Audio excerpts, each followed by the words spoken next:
Good afternoon, ladies and gentlemen, and good morning, our honorable guests in Europe. Welcome to the 2021 International Symposium on Treatment of Brain and Neurological Disorders, hosted by Taiwan's Ministry of Science and Technology. We hope to promote the alliance and the cooperation between Taiwan and Europe and create a win-win situation through this event. 在我们今天活动一开始，首先为各位邀请指导单位科技部生科司陈宏正司长上台来为我们致欢迎词，让我们以最热情的掌声欢迎陈宏正司长，欢迎。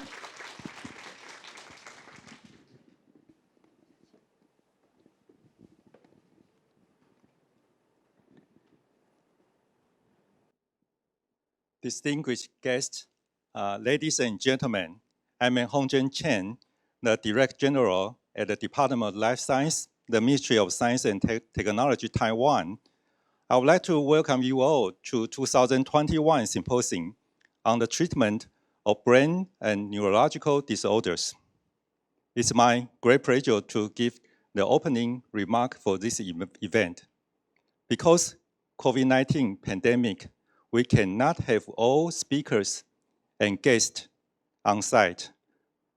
Your online participation is much appreciated. In today's hybrid form of symposium, we are honored to have CEO and specialists from the European companies to share their innovative therapeutics and their business plan. In 2019, the Ministry of Science and Technology launched a 4-year program to support brain research. After fierce competition, 12 research teams were selected for funding. Actually, the Taiwanese scholars who will present today later are supported by this program. The technology they are going to introduce include application of ultrasound in CNS drug delivery, the development of biomarkers for migraines, and a new device for the treatment of Parkinson's disease. Taiwan has world-leading ICT industry and a high-quality healthcare system. Therefore, Taiwan government hopes through the integration of both ICT and medicine to build a strong healthcare industry. Actually, the Taiwan precision health industry is one of our 6 core strategic industries announced by the President Tsai Ing-wen in her inauguration speech last year. Therefore, the application of new technology in brain and neurological disorders is apparently under the umbrella of this policy. So here, I proudly announce there will be another 4-year program to support brain research, sponsored by the Ministry of Science and Technology from 2023 to 2026. So I hope through today's symposium, we can further strengthen our collaboration, especially between Taiwan and Europe. Finally, I wish today's symposium a great success, and all guests and participants a rewarding and enjoyable time. Thank you for your attention. Thank you. Thank you, Director Chen. 谢谢，我们再次非常感谢我们的司长为我们带来的致欢迎词。那我们也借由今天这个难得的机会，在稍后呢，我们将会来邀请今天的现场与会嘉宾，以及还有我们来自于欧洲的业者一同合影留念。那也提醒一下我们现场所有的与会嘉宾，在待会的合照时段呢，只要唱到您的大名时，请依序上台就座，我们共同来完成今天这张难得的合影留念。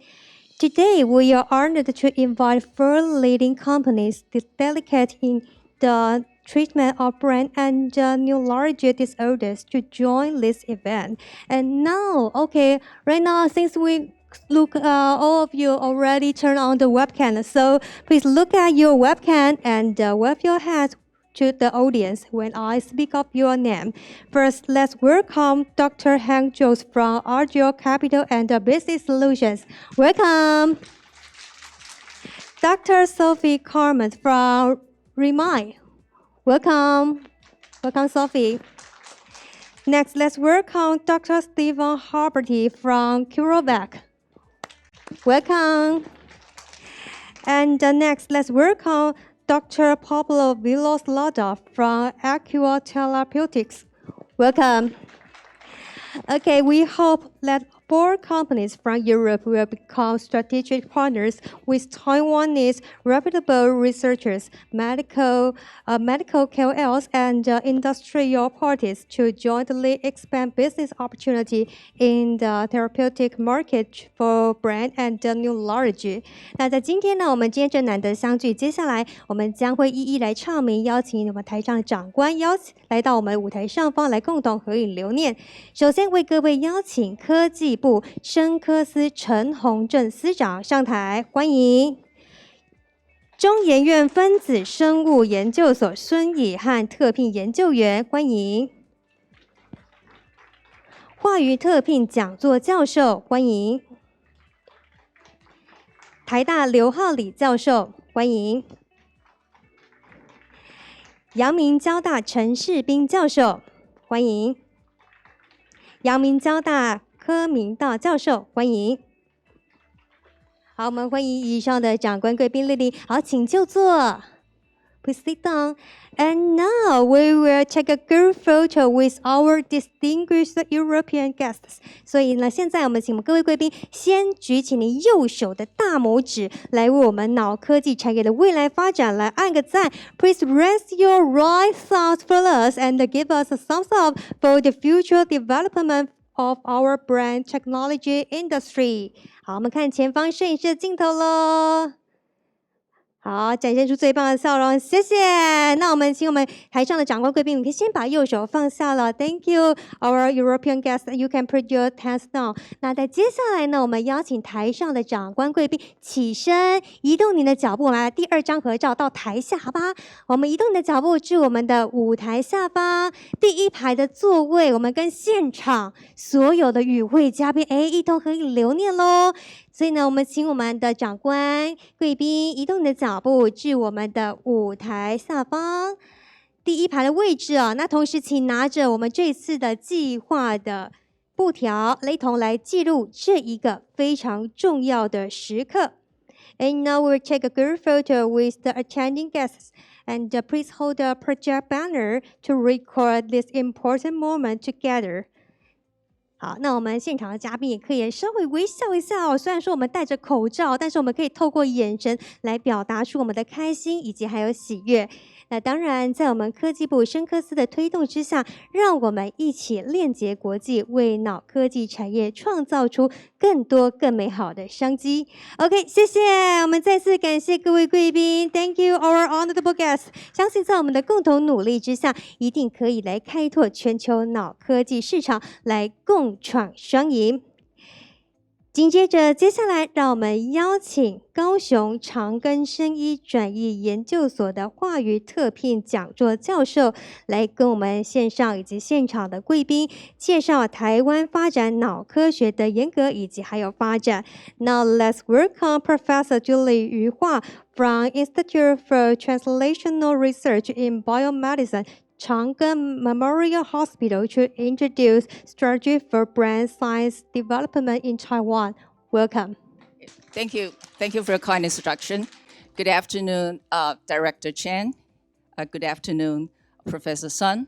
And good morning to the participants and invited speakers in Europe. And good afternoon to all of you here today in Taiwan. It's really my great pleasure in my capacity as a co-convener for the program of advancement and globalization of brain research and neurotechnology in Taiwan, commissioned by the Ministry of Science and Technology, to welcome all of you to this event. To kick off this afternoon's or this morning's program, what I'd like to do is give you a very brief introduction of the strategy that we adopted to promote brain research and neurotechnology in Taiwan.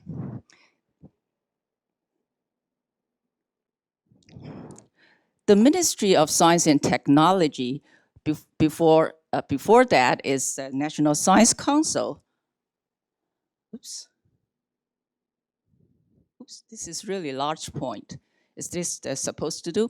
Anyway, but has a very long outstanding grounding of funding policy in support and promote brain research and neurotechnology in Taiwan. Many excellent research teams and research projects were sponsored and supported before the year 2009 by individual and program project grants.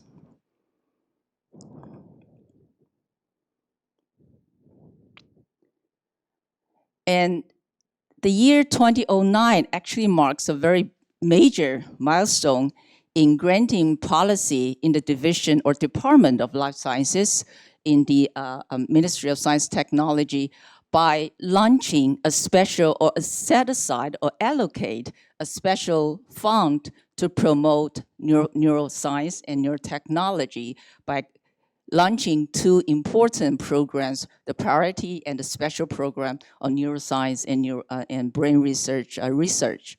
And another milestone was launched or reached in year 2015 when this program is being spent not only to emphasize the brain research and the neuroscience research, but to promote and to support programs that has a multidisciplinary and a collaboratory nature in their research with emphasis on bridge basic to clinical neuroscience. And it is through these programs that we are here today to launch another program which was launched in the year 2019 and started in the year 2020. It's the program called Program Advancement and Globalization of Brain Research and Neurotechnology in Taiwan. And what I think is most important of this program is actually this presents an integrative national research effort that trying to promote neuroscience and based on the strength and investment that our country has devoted to this specific discipline. And it's actually for the benefit of all our life and the public to promote and to introduce new technology, new tools, to provide new principle for the understanding of how the brain function in health and in disease. So this is, I think, is very, for the first time, that in the Ministry of Science and Technology, more than one division or more than one department, Department of Life Sciences, working together with Department of Engineering, Natural Science, and even Social Science and the education to really implement this program to the public. Given the scope of this endeavor and the necessity for us to plan the program and with an open mind, so an office was established in year 2015 to spearhead this program.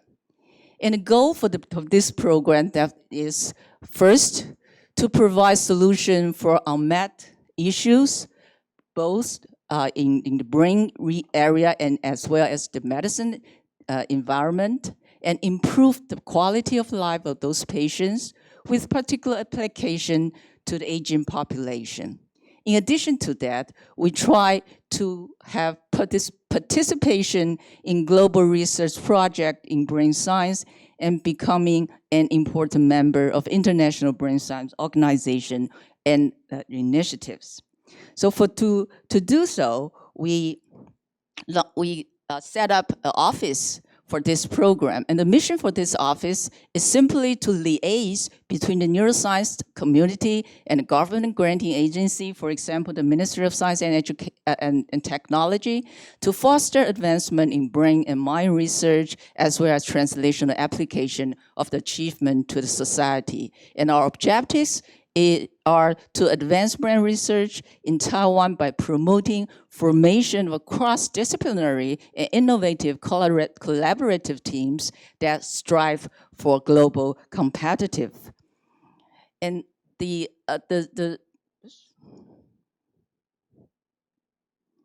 strategy that we took is actually by organizing symposium, workshop, brainstorming, webinars, and all different kinds of events to outline and to identify the unmet need first. With that as a background, we can attract an interest both from the academy, from the academics, and as well from industry, and encourage them to participate in cross-disciplinary discussion and communication and interaction. Through those events, we try to formulate cooperation between different groups and different discipline and different field, and brokerage the implementation or set up cross-disciplinary collaboration with the emphasis with new tools, new concepts, and different combination to implement those collaborative projects. Of course, a major element of this program is actually to be able to commercialize some of our outcomes through these collaborative interactions. And most of all, we try to strive for globalization of this program. And I'd like to give you another example which is more relevant to what you're gonna hear later in this afternoon, is based on the support from the most. We can identify innovative and collaborative groups to take on the brain science task. And through that, we invite experts and KOLs to give their evaluation and consultation in terms of technology, and together with international collaboration.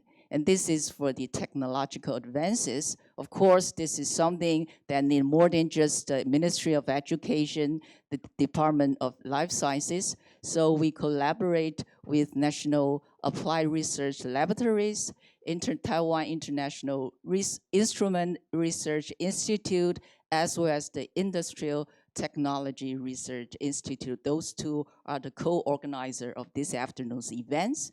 And the goal is to really push to the global level and to increase our visibility and the influence of our product in the international market and strive for competitiveness in this area.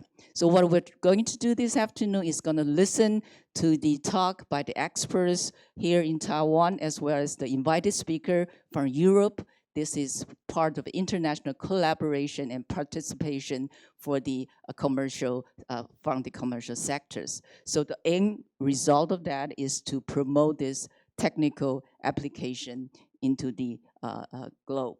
So with that, I thank you very much for your attention, and I'm very much looking forward to the presentation and discussion that we're gonna enjoy this afternoon. And most of all, to your health, and thank you very much for your participation. Thank you, Professor Julie. 我们再次非常感谢焕瑜教授我们带来的精彩分享。紧接着为各位邀请来自于 Audio 公司的代表 Dr. Han Jones. Now let's welcome the keynote speaker, General Manager Dr. Han Jones from Audio Capital and Business Solutions, to introduce how do innovation hubs in Europe translate their ideas into business, especially for central nervous system. Welcome. Thank you very much for the kind introduction. And I would first of all like to say good afternoon to everybody in the audience in Taiwan, and also good morning and good day to all the other people that are joining this conference virtually. It's a great honor for me to present today to this very important conference. And what I'm going to do today is take you through a little bit of insight, especially for the people that are not familiar in Europe, on how the European life sciences ecosystems are organized, and also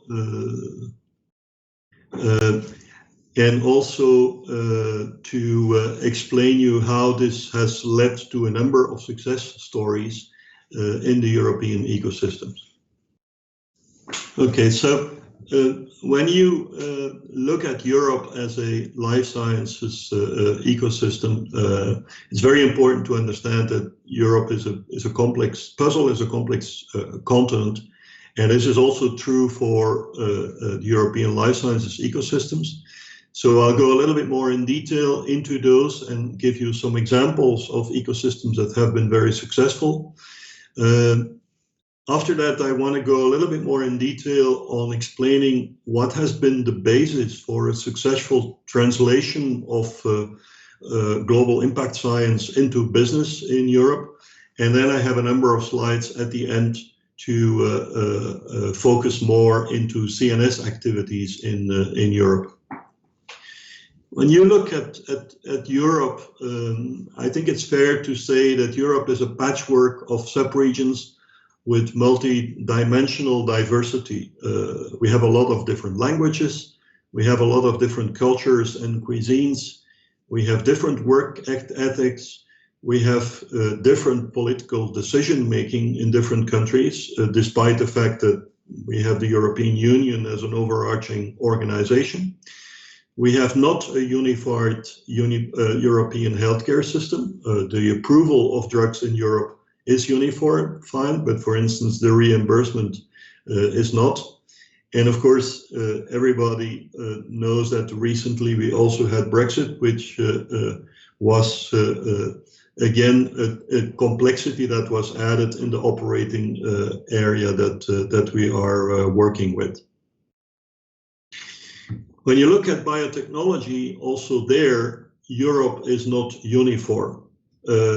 You have a number of top regions for therapeutic biotechnology, and the top ones are the bigger circles that are there. So you see Oxford, Cambridge in the United Kingdom, Copenhagen, Munich in Germany, Lyon in France, Barcelona in Spain, and then also Belgium as one of the top regions.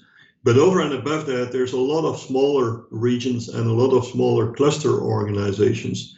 And so as a result of that, the activities for biotechnology are scattered quite significantly throughout Europe. What are some of the very important basics for and characteristics of the European life sciences R&D ecosystem? I think where you see that successful stories have been built, there is always a very strong foundation in leading universities and research institutes. Developing global impact science projects backed by a strong intellectual property basis. And also extremely important, of course, in the context of the further development of this into companies, is the training of talent and the specific training of these talents to be industry ready, to be ready to go and operate also in startup companies and in larger organizations. The second thing, which is also always very important, is the fact that these activities are fueled by an entrepreneurial spirit and structural measures to translate science into business. The successful cluster organizations, you see that they have smart financing solutions along the value chain, from all the way from funding and subsidizing fundamental research, applied research, to subsidize also early projects into startup companies and proof of concept. And then all the way different financing solutions, all the way to companies that finally exit via IPOs or via trade sales into larger pharmaceutical companies. And Another factor that has been extremely important in this have been the European Union funding programs like Horizon 2020 and now the new programs that have been instigated recently. A third thing that has been very important for the development of larger cluster and successful cluster organizations is the presence of large pharmaceutical companies, because of course there's a lot of expertise that is being developed and is present in these companies, and they also deliver trained talent into the cluster as a whole. One thing that has been very important for finally building successful clusters in Europe is that they are backed and driven by strong cluster organizations who really bring people together. They connect, as we call it, they connect the dots along the value chain. They help small companies to grow up and attract the correct expertise at the right time. And of course, the fact that you do have a number of life sciences competence providers that have expertise in different areas is also extremely important. One other thing that has proven to be very helpful and successful is at the moment that you have in certain regions success stories, companies that have grown very big, that have been listed on NASDAQ, that have been possibly acquired by large pharmaceutical companies, have led to the fact that with those success stories, a lot of the money that was made by investors has been recovered, but also the people and the management that have built up expertise has been extremely important, because they can then be redeployed in new companies and new startups that are there. And for instance, in a concrete example of Belgium, which I know very, very well, we are currently probably in the third or fourth cycle of creating success stories and then starting new startup companies that can then again grow.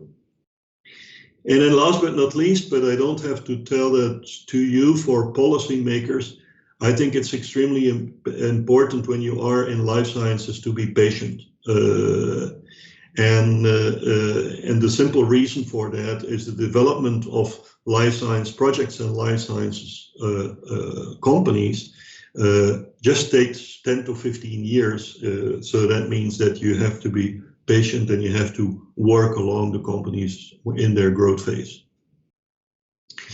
A few examples of success stories that I want to lift out is the Belgium cluster, the Oxford-Cambridge axis, the cluster in Barcelona and the cluster in Copenhagen. That does not mean that there is not a lot of them, but I just want to illustrate a little bit which of these cluster organizations have been successful and what have been the underlying driving factors for that. Belgium is as one of the leading life science clusters in Europe, is really founded on world-reputed universities, KU Leuven, University of Ghent, University of Liège in the French part, and then life sciences research organizations like the Flemish Institute of Biotechnology, or IMEC, which is an institute that is applying technology, software and hardware into life sciences, have been extremely important. That has resulted in the creation of more than 500 companies that are in life sciences R&D and development, with a population of only 11 million people, so that has been very important. And I talked before about the success stories in our particular case, companies like Argenix, Galapagos, Iteos Therapeutics, who are NASDAQ listed, but also companies like Ablinks or Plant Genetic Systems quite some time ago have resulted in successful exits, and that has again fueled the further development.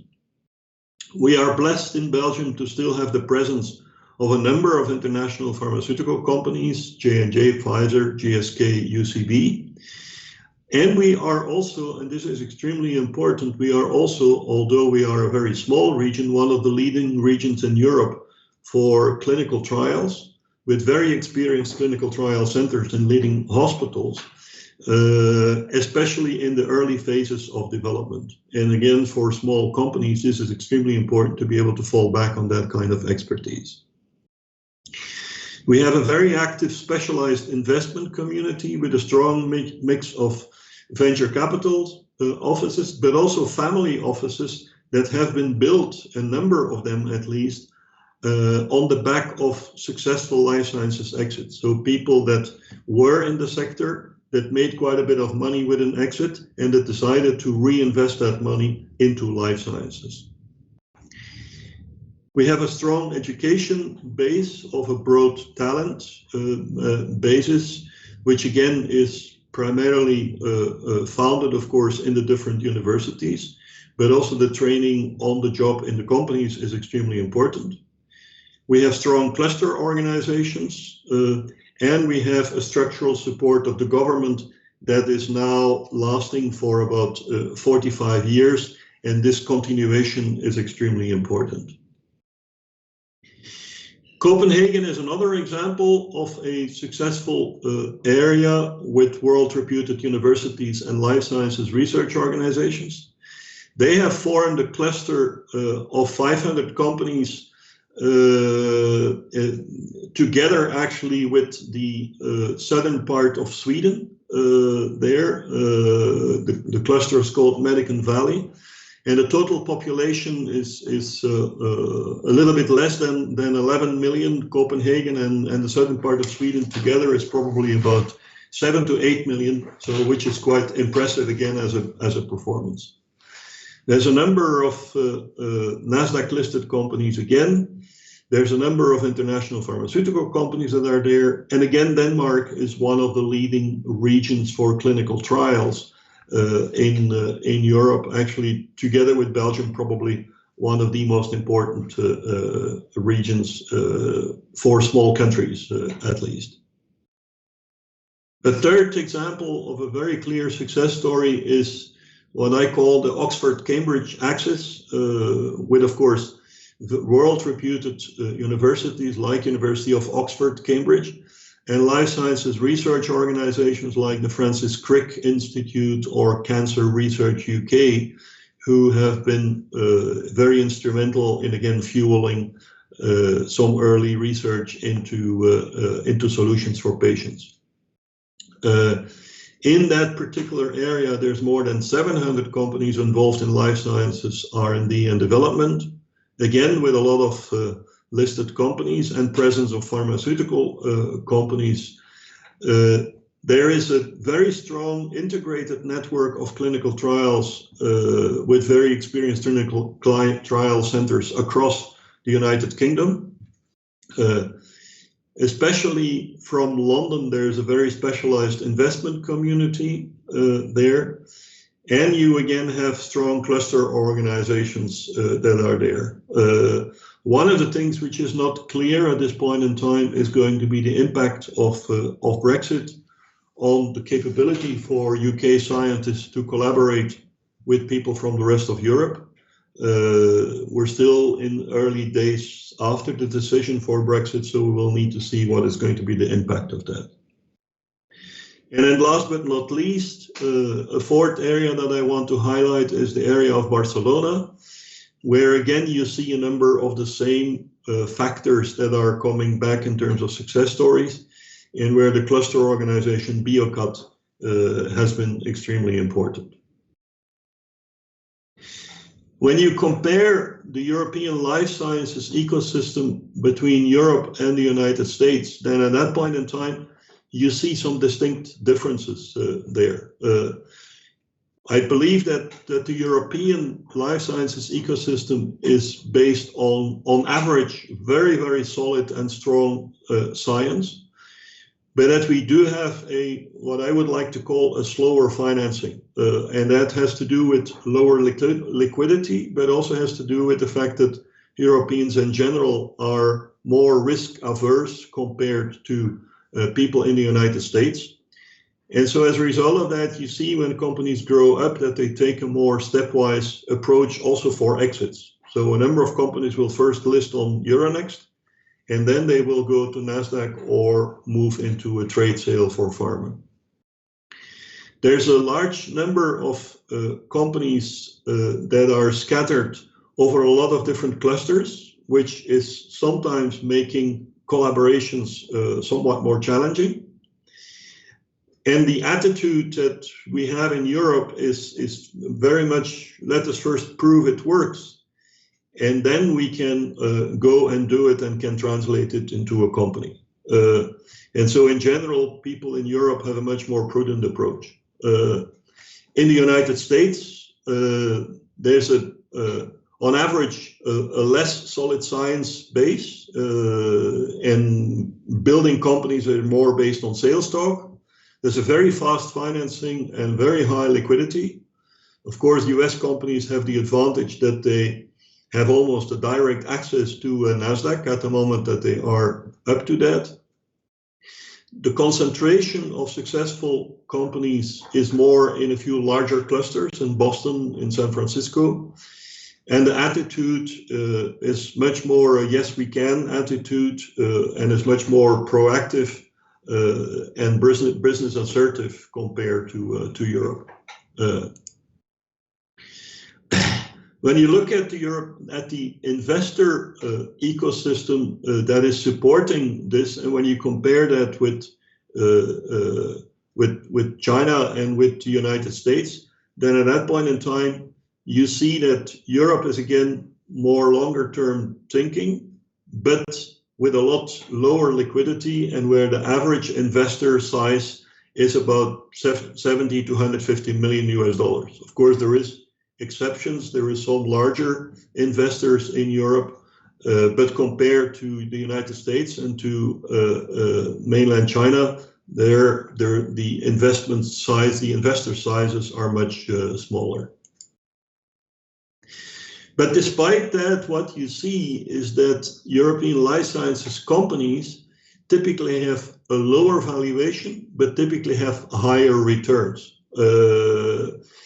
And the underlying reason for that, and it's probably because European companies have to be a lot more careful with the money that they get, is that the operational costs that you have are quite a bit lower in Europe. You also have many times virtual companies that are built that are working with clinical research organizations.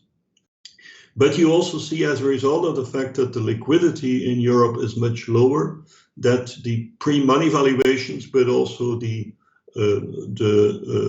capital rounds is 2 to 3 times lower, for instance, than in the United States.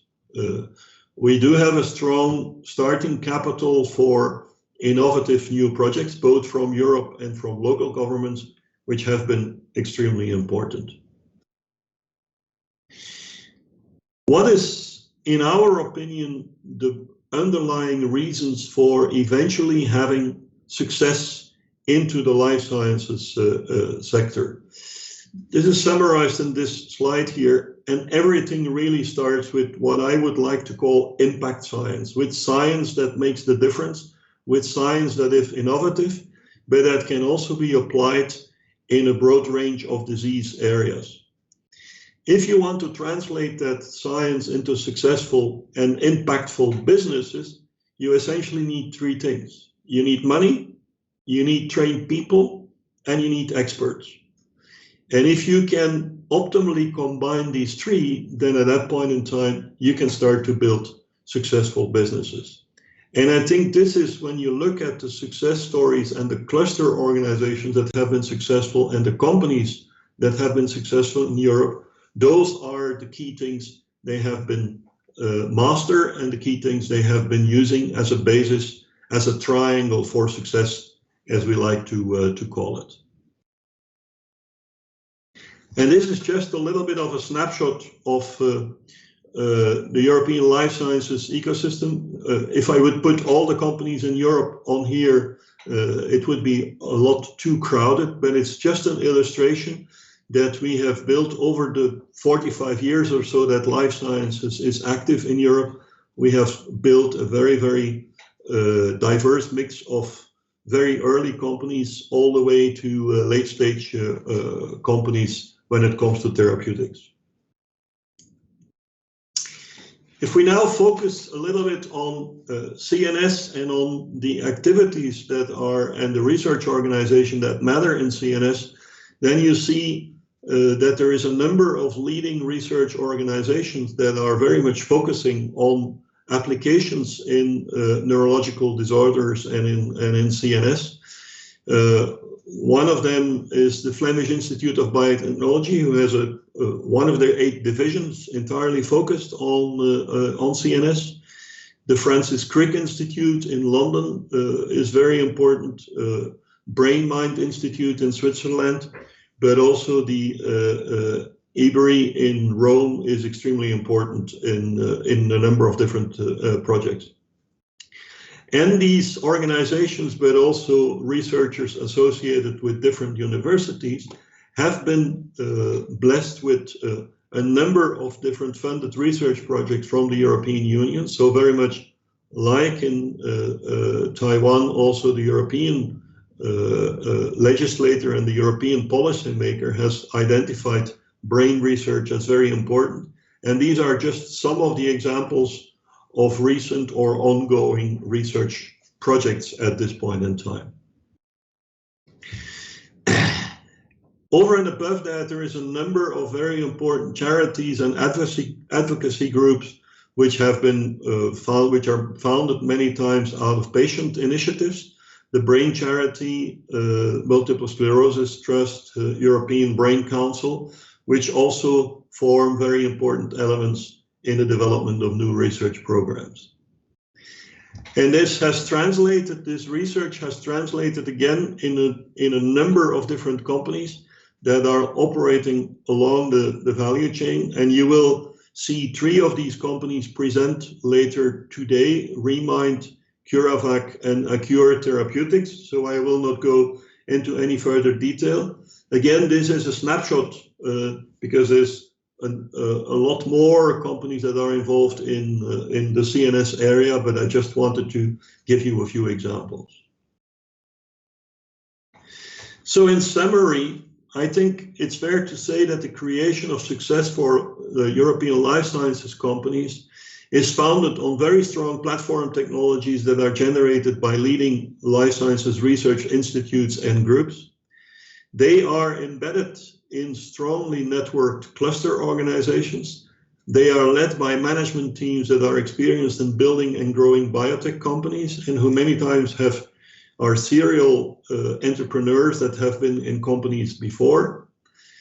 They have a down-to-earth mentality, which is resulting in lean companies focusing on the right projects. And many times I say the success of biotech companies is being able to say which projects to stop and not which ones to start. It's very easy to start things, it's more difficult to stop things. The success of European life sciences companies is also based on a wise, stepwise financing approach. And successful biotech companies immediately focused on large healthcare markets. Historically, that has been the US, but European companies do start to look more and more in the direction of Asia now. And specifically for CNS, it is a key focus area for R&D. And for the creation of these focused businesses in Europe. One of the big things that we are confronted with as Ahio Capital and Business Solutions, and one of our mandates is to bring companies and research groups from Europe and from Asia closer together, is in fact the cultural differences that we encounter. And we made this little schedule here, and this is a tool that we use on a continuous basis. It's called the Geert Hofstede Cultural Matrix. So it's looking at a number of different factors that is determining how cultures differ from each other. And I will not go into details, but one of the things that you will notice here is that there is a lot of variability on different cultural factors between different countries.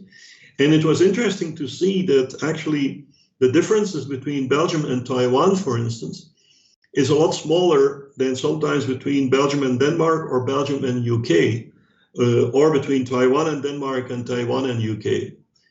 And this is not a problem. It's great that you have diversity and that you have cultural diversity, but it's something that you need to be aware of at the moment that you start to work together. You need to understand why somebody reacts the way they react based on their cultural background.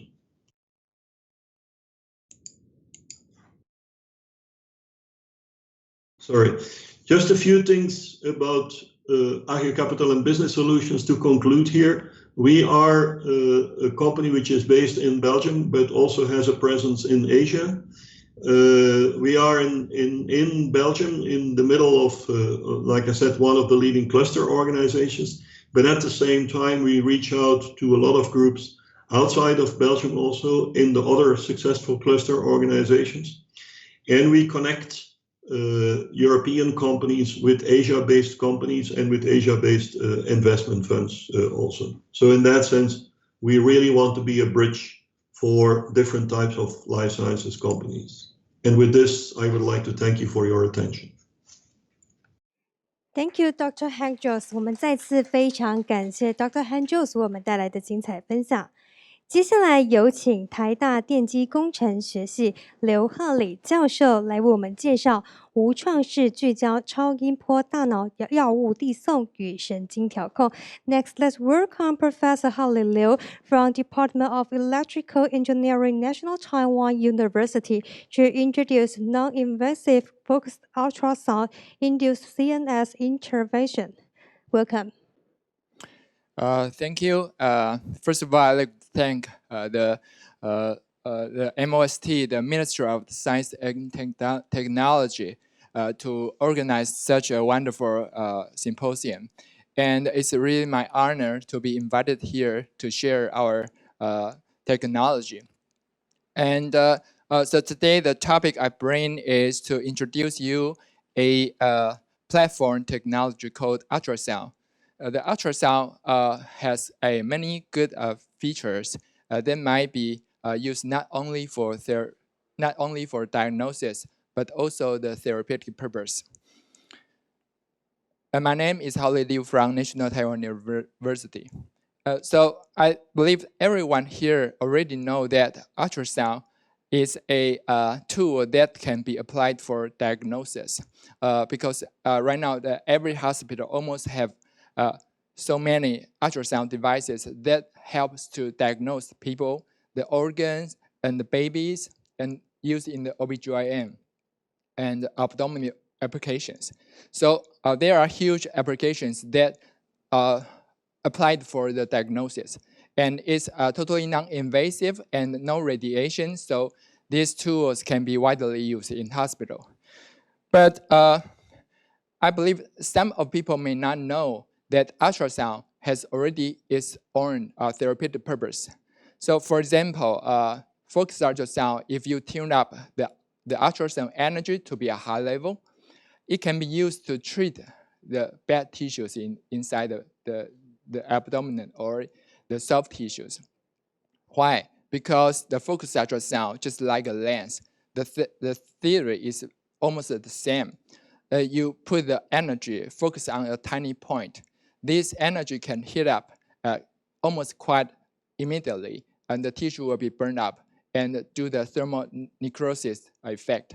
So it has already been widely used in hospital since FDA approved this technology for the abdominal uterine fibroid applications. Right now, recently, it already approved for the CNS applications for the essential tremor therapy.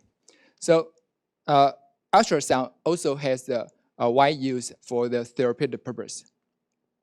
And so if we narrow down the technology down to the CNS applications, as you may see from the chart from the left talks about the publications in the recent 30 years, but actually this technology has been invented almost a half centuries ago, but not much publication from the half century ago to 2000. Why? Because there is a technology hurdles.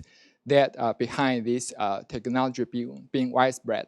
But if you can see that after 2010, this technology is rapidly increased in the science research field. Why? Because from that point, people find a way to conquer the application to the human. So the research quite booming at the time.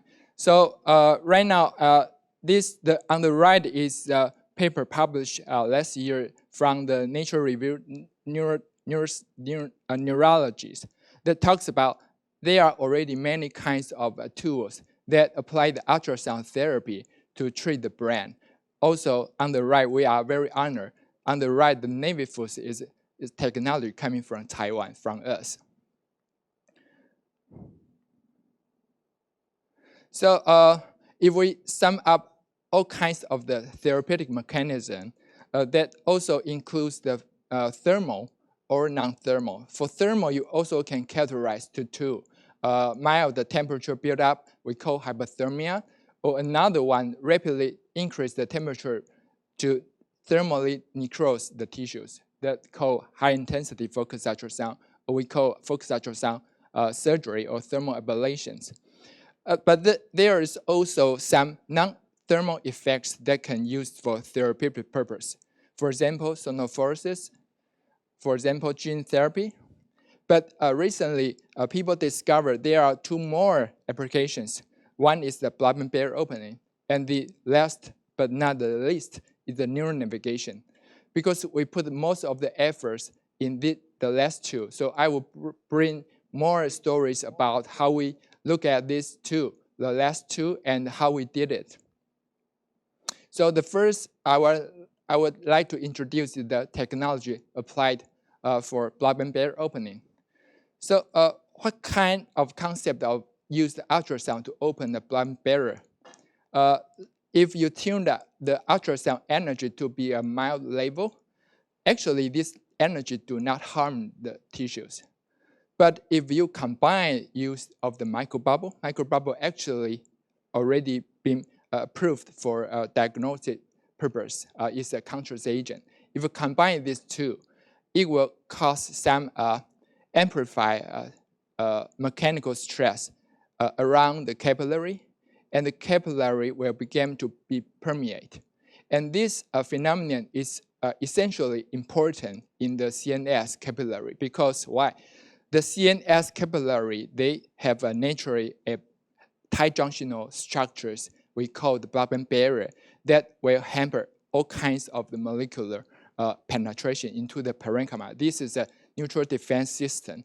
But if you use this technology, this concept, you can try to use this blood-brain barrier opening to open up a hole, a permeation duration to help to penetrate those therapeutic drugs into that target. So the transient of this blood-brain barrier open caused by the ultrasound is quite dynamic. For example, on the left, you can see almost immediately after the ultrasound sonication, the barrier has been opened. And you can see the contrast leakage is a very beautiful and nicely distributed caused by the passive diffusion from the center we open it. But when you talk about the closure, the barrier reclose again probably take a longer, lower dynamics, probably takes you several couple hours. So this technology has a niche. Why? Because there's a time window. You can use this time window to deliver the drug during this time window. So people naturally thinking this could be a platform to deliver all kinds of the CNS drug into the brain. And it becomes a huge potential to rethink this CNS treatment modality. Ultrasound can be a one. So based on this, we previously thinking about this problem. The critical problem is the ultrasound can serve as an effective platform to deliver all kinds of drugs into the brain. So we start taking trial every kind of drugs we can get from the smaller one to the larger one. The smaller one already permeate into the brain tissue because they already the CNS drug. But some larger, like therapeutic monoclonal antibodies, like the Avastin here, has a huge molecular size. It cannot naturally penetrate into the brain. And we also did that. And even we did the nano drugs. The nano drug has a multifunctional purpose. So we also try to deliver this kind of macromolecule drugs into the brain. And so what we found is very simple conclusion. All kinds of drugs, we can boost the concentration gain into the CNS. Of course, it also brings, of course, it has a different degree of the help. It depends on the drug pharmacodynamics and the drug molecular size, but it all helps no matter what kind of drugs you deliver through the ultrasound. So these all studies was done by Taiwan from our lab. So I would like to share one particular example. This drug is called Avastin. Avastin is a large molecular monoclonal antibody. This drug has a therapeutic purpose based on its anti-angiogenic theory. So this drug has been approved for CNS brain tumor therapy. In the beginning, this drug, the therapeutic efficacy is quite good. But as long as you use this drug, the drug also brings out another mechanism called vascular normalization. Once this normalization occurs, the drug no longer penetrates into the brain because the vascular already fixed by itself. So at that time, if we boost ultrasound energy to open the blood-brain barrier again, deliver more this kind of drug again, we found in the preclinical testing, we found the animal can prolong the therapeutic efficacy almost double the time on the median survival. And if we also compare to the drug alone, we also gain the therapeutic efficacy by half. So the second direction we are thinking about is we are not satisfied about only doing this on small animal. We are trying to think in big. We try to develop some kind of a machine or medical device in Taiwan, and that can be used in humans. So we are thinking about how this concept can be implemented and translated into humans. So this is our concept. We designed a multi-channel phase array system, and I will explain a little bit more later why we use the phase array system. So starting almost 15 years ago, we started building this machine. And very luckily, we are selected to be one team supported from the MOST and from the industry and capital ventures. And right now, this technology has already been industry transferred. And right now, a new startup is helping us to pursue this dream and keep up building these values. So back to the question, why we are using multi-channel phase array? Because as you know, if you use an acoustic lens, you can focus the beam at the one fixed position very well. But if you're thinking about trying to do larger regions, energy delivery, it may not be feasible. So we choose to dice our elements, our transducer to multiple elements and individually control these signals of every element. Then we can do the electrical scanning of this kind of focus to another position. Then the scanning is controlled by electrical signal, can be very fast. So it should benefit when you're thinking about treating the tissues or regions, not only a small tiny point, but a wider regions instead. And I would like to share one photos.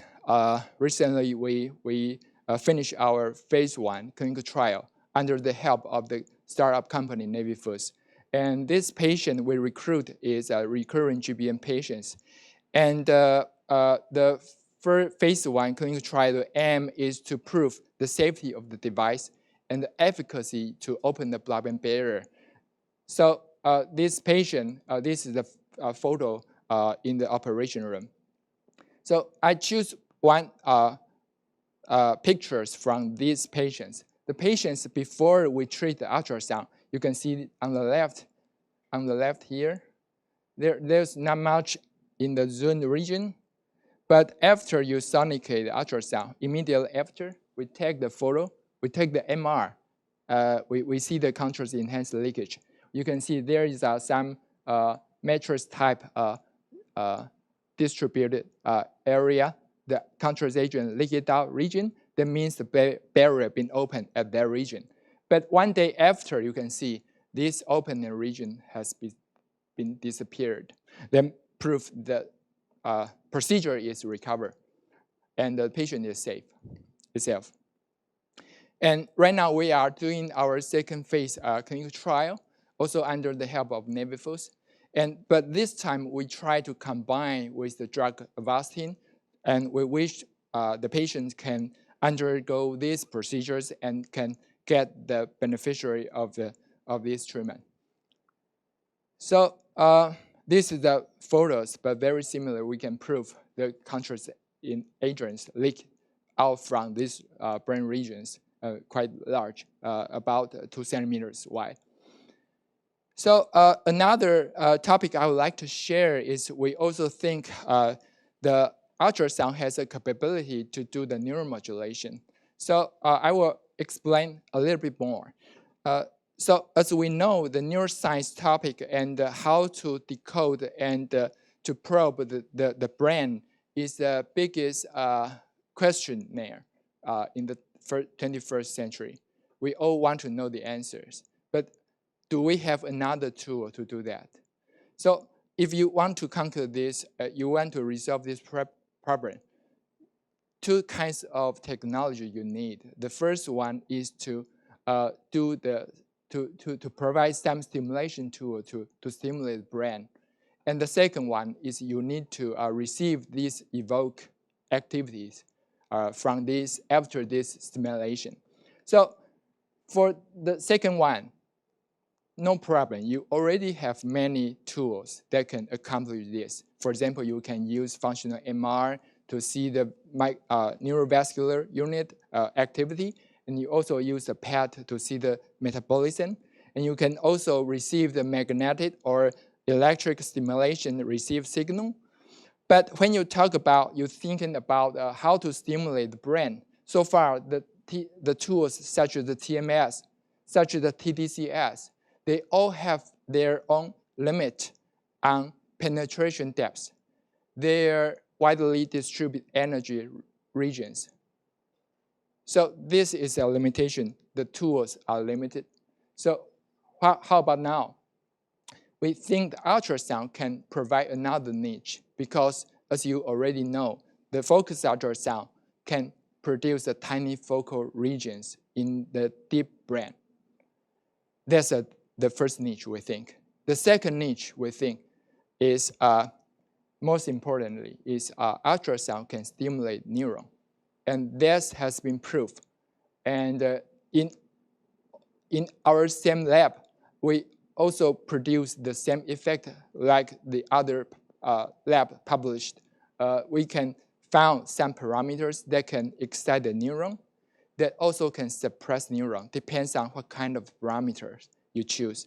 So it's a versatile tool that can help to control the stimulation degree of the neuron. So I think that's a wonderful tool if you can develop this tool right. So maybe people will think about what kind of the mechanism. Well, the mechanism right now is, so far is unclear, and people is under development right now. But 2 most consensus mechanisms. The first one is relates to the activation of the voltage gate on channel. And the second theory is about the ultrasound. The vibration will cause the lipid bilayer vibration. This vibration will cause the capacitance change. The capacitance change will also induce the threshold modulation of the evoked potential. So these are two most acknowledged theory right now. But people are going on for discovering more true answers about the mechanism behind it. And so we know there are two kinds of ultrasound mechanism effect we can induce. One is to facilitate, one is to suppress. I would like to share how we think about the facilitation we can do. So under the MOST grant support, we are right now thinking about using the ultrasound facilitation effect to try to stimulate the target brain and see the effect. And we also use the functional MR to monitor the effect. What we see is most important, we want to see the interconnection between different brain regions. And we try to decode this interconnection. As in our preliminary data, we found the neuron facilitation can be successfully excited, and the time we can remain probably a couple hours and return to the baseline. So you also see there are interconnections between the thalamus to any different brain regions can be activated. But the neural network is not solely one by one. It's a multiple by multiple. So this the things we found right now. So right now the clinical trial is under the hospital approved. We are still kick off the clinical trial, try to use the neuron excitation to see in the healthy volunteers if we can confirm this effect in humans. And another story is try to thinking about the neural suppression. So what kind of the neural suppression can be applied in the clinical practice? So in our team, we think the most critical issue probably the epilepsy. If we can use the ultrasound to suppress the neuron activity, it might be help to suppress the activity of this epilepsy, the abnormal spike activity. So we confirm this effect based on our preclinical trial. And right now, the whole story is under the help of the startup company Native Foods. Right now, the clinical trial is going on. The phase 1, 6 patients has been done. And very luckily, we see some of the patient has a response, transient response. And right now, the second clinical trial under the help of the company and also the hospital, we are doing the phase 2 clinical trial. We try to see more of the efficacy effect. So sum up of the story I share, the conclusion I would try to make is we think the ultrasound can provide versatile therapeutic purpose. And two key development we are doing right now is the blood-brain barrier opening to use these technologies to serve as a platform to deliver drug. The second one is to develop the ultrasound serve as a neuromodulation tool. With that, I would like to thank for all your attention. Thank you. Thank you, Professor Liu. 我们再次非常感谢刘教授为我们带来的精彩分享。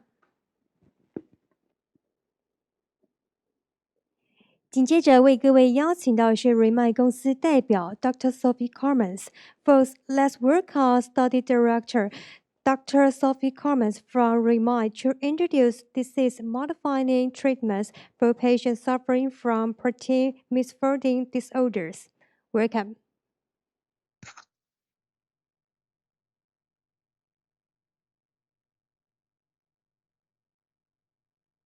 Yeah, good morning or good afternoon, everyone, depending on where you are at this moment.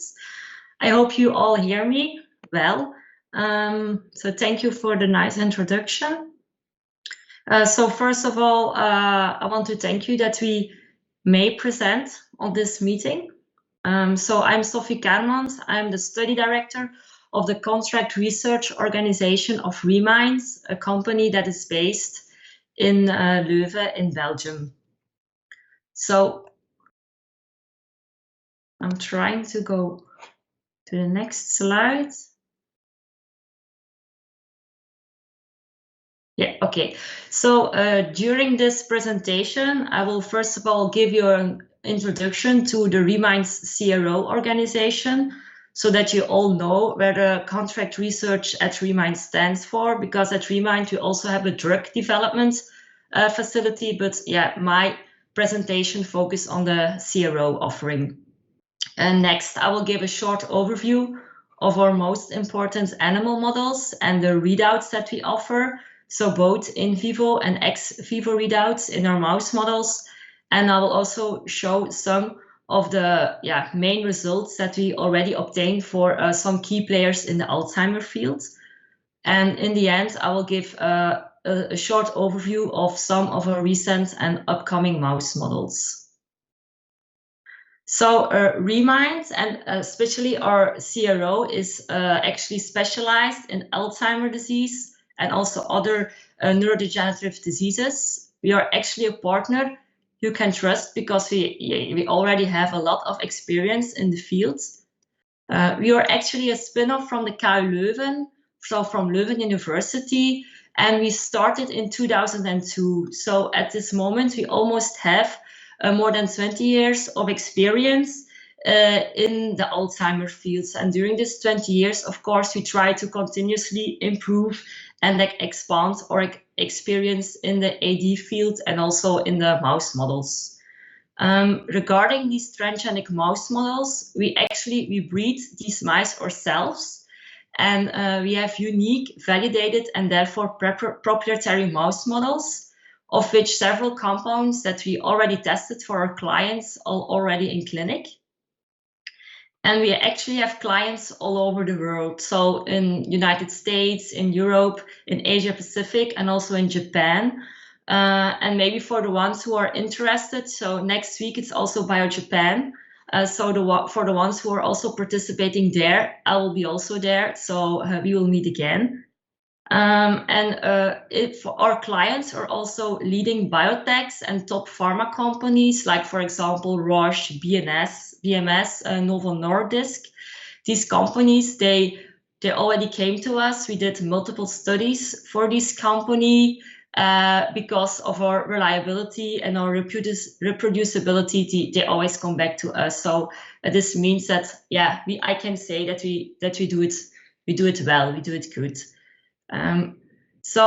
Regarding the mouse models and the studies that we do have an extensive expertise in several kinds of study designs. So we can do PK studies, PD studies, proof of concept studies, efficacy studies.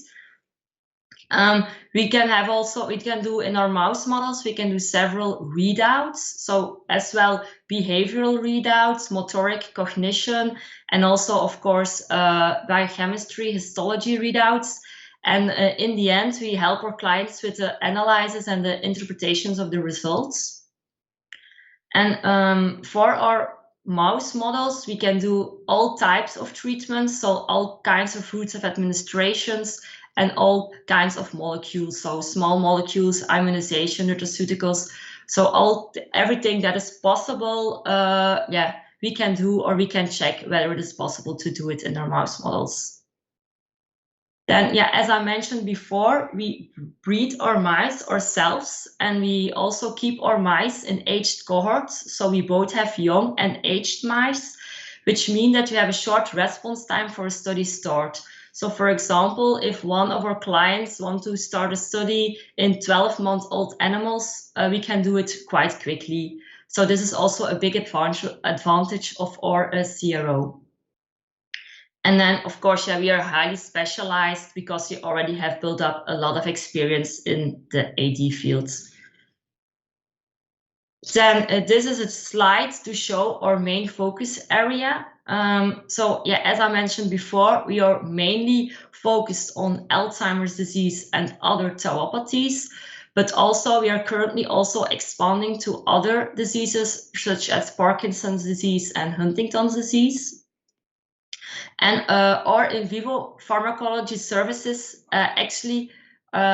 we assess the proof of concept in mice, as is mentioned here. And this is actually a key transition step from the discovery to eventually the clinical development of a compound and use in the clinic.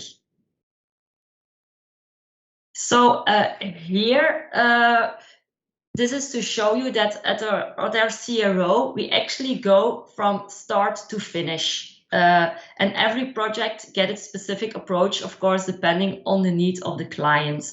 So everything starts, of course, with the setup of a mouse model and a characterization of a mouse model. Of course, we have several mouse models available, and the characterization has already done before. But of course, we are also continuously keeping on characterizing our mouse models, depending on the needs of the client and on the need of the market. Because, for example, we noticed that the last few months, there's a lot of interest in neuroinflammation in the Alzheimer field.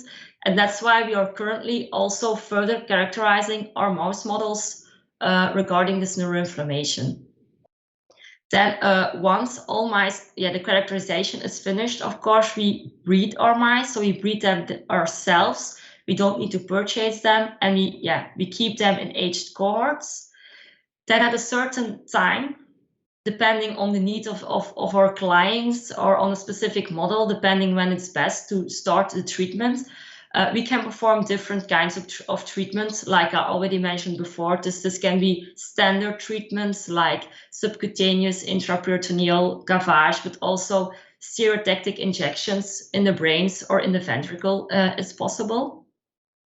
And then during the in vivo phase of the study, several readouts can be performed. So first of all, we do cognition and memory, for example, by a Morris Water maze, but you can also do behavioral readouts for motoric deficits, because Alzheimer mice, they do show reduced motoric function.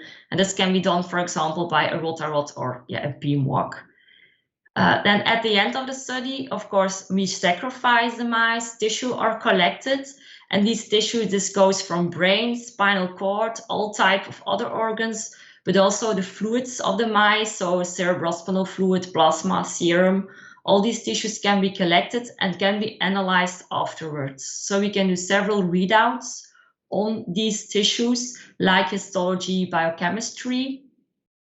And in the end, all data are analyzed, we perform statistics, we help, of course, our clients with the interpretation of the results, we discuss it with the client, and in the end, a study report is written.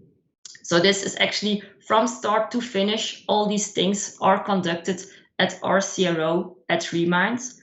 And in each step of this process, the client has the possibility to adapt, of course, the readouts or the endpoints depending on their need and on their research question.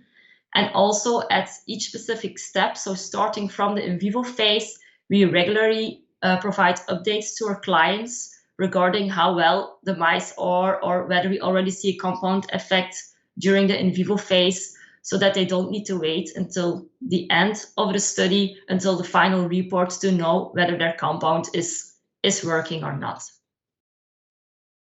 So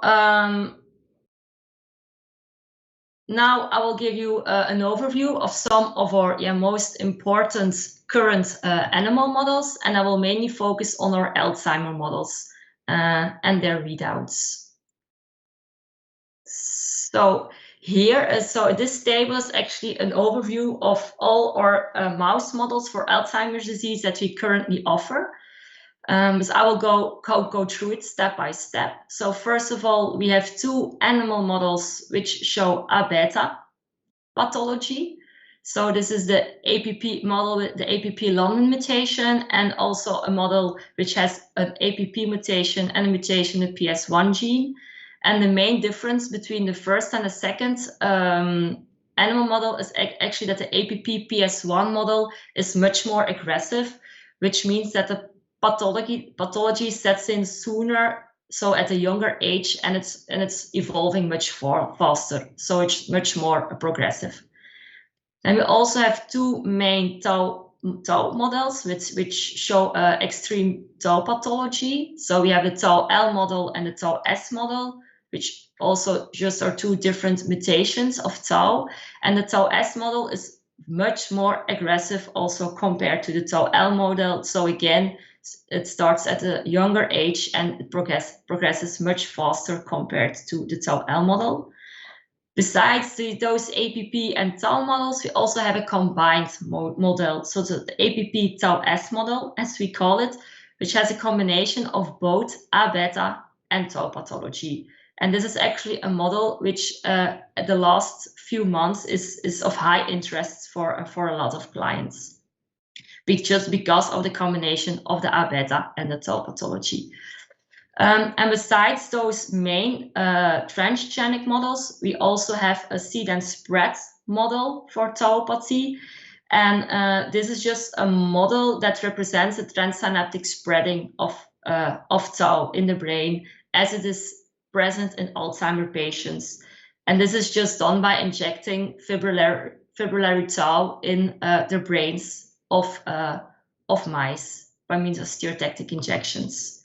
And then in the end, we also have a chronic inflammation or an acute LPS neuroinflammation model. We currently also are developing a chronic inflammation model. And this was actually developed on request of a client because neuroinflammation is a high topic currently in the Alzheimer's field.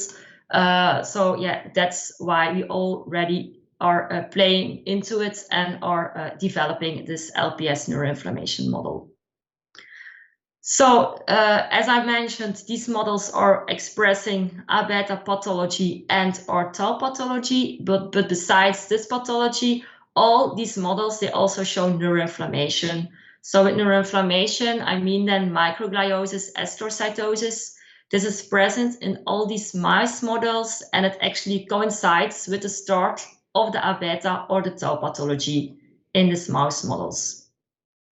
Then besides the inflammation and the pathology, most of these models, so mainly the APP and the tau models, they also show cognitive deficits. So they have a problem with their memory. So they have a memory deficit. And this is something that we measure using a Morris-Water maze. I don't know whether you're all familiar with the Morris-Water maze, but during this test, actually, mice are trained for 4 days to find a hidden platform underneath the water. And on the 5th day, the platform is removed and they just need to remember where the original location of the platform was. So the better the memory, of course, the faster they will find the platform. And the cognition or the memory is impaired in all the APP and the tau transgenic mouse models. We haven't checked it yet in our seed and spread or LPS model, so this is something we need to do in the future. But besides its cognitive deficits, our tau model and our APP tau model also show motoric deficits, meaning that they have problems with their hind limbs, some kind of paralysis, I may say, and this is something that can be followed up in vivo by a clasping score that we give to the mice, and the clasping score is just a score that we give depending on the degree on which the mice can stretch their hind limbs, and this is impaired in the tau mice at a later age, of course. And also this is tested by a real motoric test, more objective tests like a rotarod or a beam walk, in which mice are forced to walk on a rod or on a beam, and we just see how good they are able to walk. But in all these tau models, there is a motoric impairment. And this motoric impairment, we investigated this further in the spinal cord of the tau-S mice, because it's known that the motor neurons present in the spinal cord, they control the hind limbs of mice. And in the spinal cord of the tau-S mice, we did observe also tau pathology, neuroinflammation, but more importantly, also neuronal loss. So there was an extensive loss of neurons in the ventral horn of the spinal cord of the tau-S mice, which might explain why these mice show these motoric deficits at later age. But also the other mice, the other tau mouse models, they do show neuronal loss in the brain, shown by histology. But also, besides the neuronal loss in the brain, this is something that we also can follow up longitudinally during the in vivo phase of the study in the plasma. For example, by neurofilament light ELISA. This is something that you can do during the in vivo phase, so that you can follow more closely during the study the changes in neuronal loss. Then a more specific readout that we offer is electrophysiology, and this is something that we do in collaboration with EFI Science. This is a company in France. And this LTP, this long-term potentiation, we have shown a deficit in several of our mouse models. And the LTP is actually a proxy for memory, and it's just a good alternative for a measurement of cognitive function in mice. The big advantage of an LTP that we think is that for LTP you need much less mice compared to when you want to do, for example, behavioral tests, because it's less variable. And then also we can assess survival, and survival is a very important readout, mainly in the tau transgenic mouse models, because the tau mice, from a certain age onwards, they will start to show this clasping phenotype because of the tau pathology. And in the end, they need to be prematurely sacrificed because they reach a human endpoint. And of course, these tau mice, they will, at a certain age, they will all die, let's say. And of course, when you then see that a compound rescues this so that there is an increased survival after a compound treatment, there is a strong indication that the compound also has an effect on, for example, the tau pathology. And then a last important readout, for example, is CSF. In the CSF, we can also do certain readouts, for example, A-beta measurements. So this was an overview of our main animal models for Alzheimer's disease. And for all these models, we have our own optimized histology stainings. So both in the brain and the spinal cord for A-beta or tau. We also have our optimized biochemistry readouts. This can be in the brain, but also in plasma, serum, or cerebrospinal fluid. We have multiple behavioral setups, both for motoric and cognitive function. And as I mentioned, we can do electrophysiology in collaboration. And there are also other readouts possible that you can do in collaboration with other companies. Of course, we have our own readouts, but if a client wants to have a custom readout or wants to investigate a specific target, we of course optimize our protocols, and we can customize our protocols depending on the protocol that we get from the client for its specific needs. Next. Okay. Like I mentioned before, we did and we still do very important studies for some big key players in the Alzheimer's field, like, for example, BMS, Roche, Novo Nordisk. And this shows actually the strength of our capabilities. And that's why I want to show you some results of published data, of course, of compounds that we tested for this company.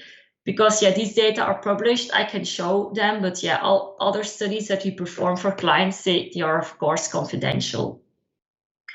So this is a study that we did for BMS, in which they tested donepezil in the APP-PS1 mouse model. And at the time they conducted this study at our site, the donepezil, it was already approved, so it was already used in Alzheimer's patients. And from donepezil, it is known that it relieves the symptoms and that it might have a small effect on the memory of the Alzheimer's patients. But at the time of this study, BMS actually, they wanted to know whether donepezil still had an effect on memory or on other readouts if it was started after the A-beta pathology was already present in the mice, as for Alzheimer's patients once the diagnosis is done. So therefore they used the APP-PS1 mouse model, so the more aggressive APP model, and they started treatment at an age that already A-beta pathology was present. So these mice were treated, I think it was daily, with different concentrations of donepezil, so 0.3, 1, and 3 mg per kg. And as you can see here in the first figure, this is a result of the Morris-Water maze.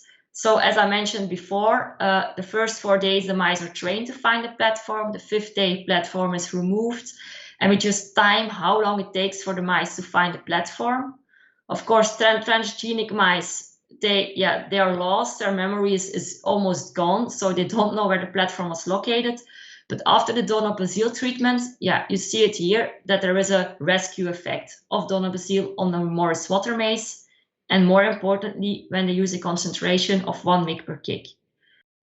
Then after the study, when the mice were sacrificed and tissues were collected, and the Abeta42 levels, which are known to be increased in transgenic mice and also in patients, were assessed after donepezil treatment, and also here, both the soluble and insoluble Abeta42 levels, they decreased after donepezil treatment, and mainly after the 1 mg/kg. And this actually shows that the dose that you choose for a treatment is very important to see an effect and to see a primary endpoint. And that's why we always suggest our clients to do first a PK/PD study before they do a big proof of concept study. Because it's very important, of course, to use the correct dose. And this is another case study that we did for Roche. This is also a big company for which we very regularly perform studies. And this is a study that I did in the APP model, so the little bit less aggressive APP model. And this was the first study for an initial selection of to check for a suitable model for their BACE inhibitor. And in this model, also relatively a little bit older mice were used, so mice with already some level of pathology. And mice were treated with increasing doses of this BACE inhibitor. And this graph actually shows that 2 things are very important when you do a treatment study. First, the dose that you choose, because again here, if you look at the black bars, you see a dose-dependent decrease in Abeta42/40 levels. And second, the model that you choose is very important, because in this study, Roche both used our APP London model, but also another model with the APP Swedish mutation, which is just another mutation in the APP. And these are the gray bars in the graph. And as you can see here, when they did the donepezil treatment in the APP Swedish mice, it didn't affect the Abeta40 levels. While in the APP London mice, the black bars, this was the case. This graph actually shows that both the dose that you choose and the animal model is very important for a treatment study. And because of this result, Roche decided then to go further with us and use the APP London mice. And in a second study in this APP model, they did a combination therapy with a BACE inhibitor and gantenerumab, which is an antibody against Abeta, resulting in more clearance of Abeta by microglial cells. And at the time of the study, this gantenerumab was already, I think, in phase 2 of clinical trials, but in this study, they want to combine it with a BACE inhibitor. And also here, a little bit similar compared to the previous graph, just to show that with increasing dose of the BACE inhibitor, there is more decrease in pathology, so in Abeta42 levels. And even when you do combination therapy with BACE inhibitor and an antibody, there is even a much more rescue effect compared to treatment with one of the 2 alone. And this is a last case study that I like to show you that we performed for Novo Nordisk. And this is done in tau L mice, so in our tau transgenic mouse model. This study already started at a very young age. So these mice did not show any pathology at the start of the study. And the mice were treated, it was for 6 months, until that they normally show a lot of pathology, and some mice already start to die because of the pathology. So in this first graph, you see the results of the liraglutide treatment that Novo Nordisk did with at our company. So this is a result of actually a survival curve. And as you can see here, yeah, the wild type mice, yeah, normally they show 100% survival. The tau mice, which is this line, it is now from the tau L mice. Once they show clasping phenotype and tau pathology, yeah, the mice will die or need to be prematurely sacrificed because of the clasping pathology. And normally around an age of 9 or 9.5 months, these mice will reach a 50% survival point. Of course, when you then see during the in vivo phase that the treatment, and in this case the liraglutide, actually rescues this, so that the mice show much more survival, yeah, then you already know that it's probably is working and that it also affects the tau pathology in this mice. And indeed, in this study, this was the case, because in the brain, also the tau pathology was investigated. Here in the graph below, this was tau pathology in whole brain, so this was decreased. But also, when we looked at different brain regions, this was also the case. This also here, in different brain regions, the tau pathology was decreased. And this is something that we actually mainly do for our clients. We don't really look at the whole brain, but we do look at specific brain regions, and mainly brain regions from which we know that they are affected in our different mouse models. Because of course, when you want to see a treatment effect, yeah, it is very important to look at the best brain region, because of course it might be that the treatment affects one region, but yeah, not another one. So this was an overview of, yeah, one of our most important data that we conducted for clients, and that we, yeah, might share because they are published. And now to finalize my presentation, I want to give you a little bit more info about our recent and upcoming mouse models and readouts, because we are currently expanding our models and our readouts to just respond to the market as good and as well as possible. And of course, you want to increase the translatability to the human situation as good as possible. And therefore, we call it the new generation models. So the knock-in models, which have not the overexpression artifacts that are present in our transgenic mouse models. So a first model is the APP knock-in model for Alzheimer's disease. And we are actually currently in the final steps in finalizing a license in which our clients will be able to use an APP knock-in model for Alzheimer's disease. This is a SIDO model.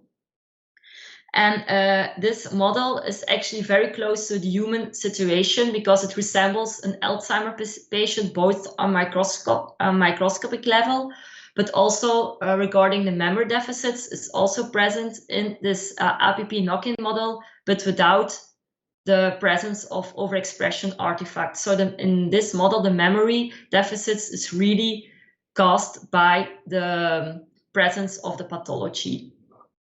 And besides this model, we even want to go a step further, and we want to inject human microglia in this APP knock-in model to even resemble the human situation even more closely. Because of course, when you inject human microglia in this APP knock-in model, yeah, we can investigate the human microglia. And this is because, yeah, neuroinflammation is a hot topic. And in this manner we want to, yeah, investigate this further and elucidate the role of microglial cells and, yeah, neuroinflammation, Alzheimer's disease into more detail. And besides those Alzheimer's disease model, we are also currently reaching out to other disease areas, like I already told in the beginning, Parkinson's disease, but also Huntington's disease.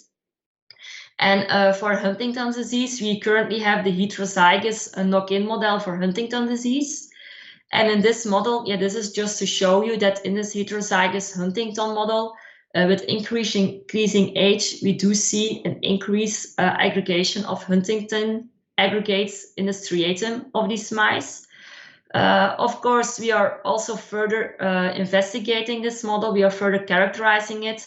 And currently, we also have the homozygous Huntington model in-house. And this model, besides pathology, this also shows behavioral deficits. So we currently also further characterizing the homozygous model. So in the future, we also have more data for this model.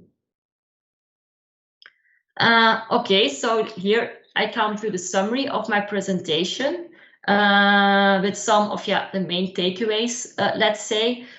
So we have at Reminds, our CRO, we have our own unique, validated and proprietary mouse model, which means that all our clients have to have the freedom to use them. They can use the results. We have an extensive expertise in study design, the interpretation of results, and all kinds of treatments because we already have more than 20 years of experience in the Alzheimer's field. Since we bred our mice ourselves and we keep them in aged cohorts, we have a short response time, meaning that clients don't need to wait many months before they can start the study. We are continuously increasing our innovation by looking into the market and addition of other models like knock-in models to increase translatability to the clinic. And like I mentioned before, and I've shown some results from studies we have done for some big pharmas, and several of these compounds are already in clinic, meaning that there are some successful data already obtained in our mouse models. So thank you. This was my presentation. Thank you for listening. And again, thank you that we have got the opportunity to represent the CRO at this meeting. Okay, thank you, Dr. Sophie Cormans, and thanks to the representative for the wonderful sharing. Now let's take a break. The second section of the symposium will start at 3:30 p.m. Please come back to the meeting room on time. 接下来呢是我们的中场休息时间。那我们下一段的精彩议程预计将会在3点30分开始，也请各位准时回到现场。感谢各位的配合。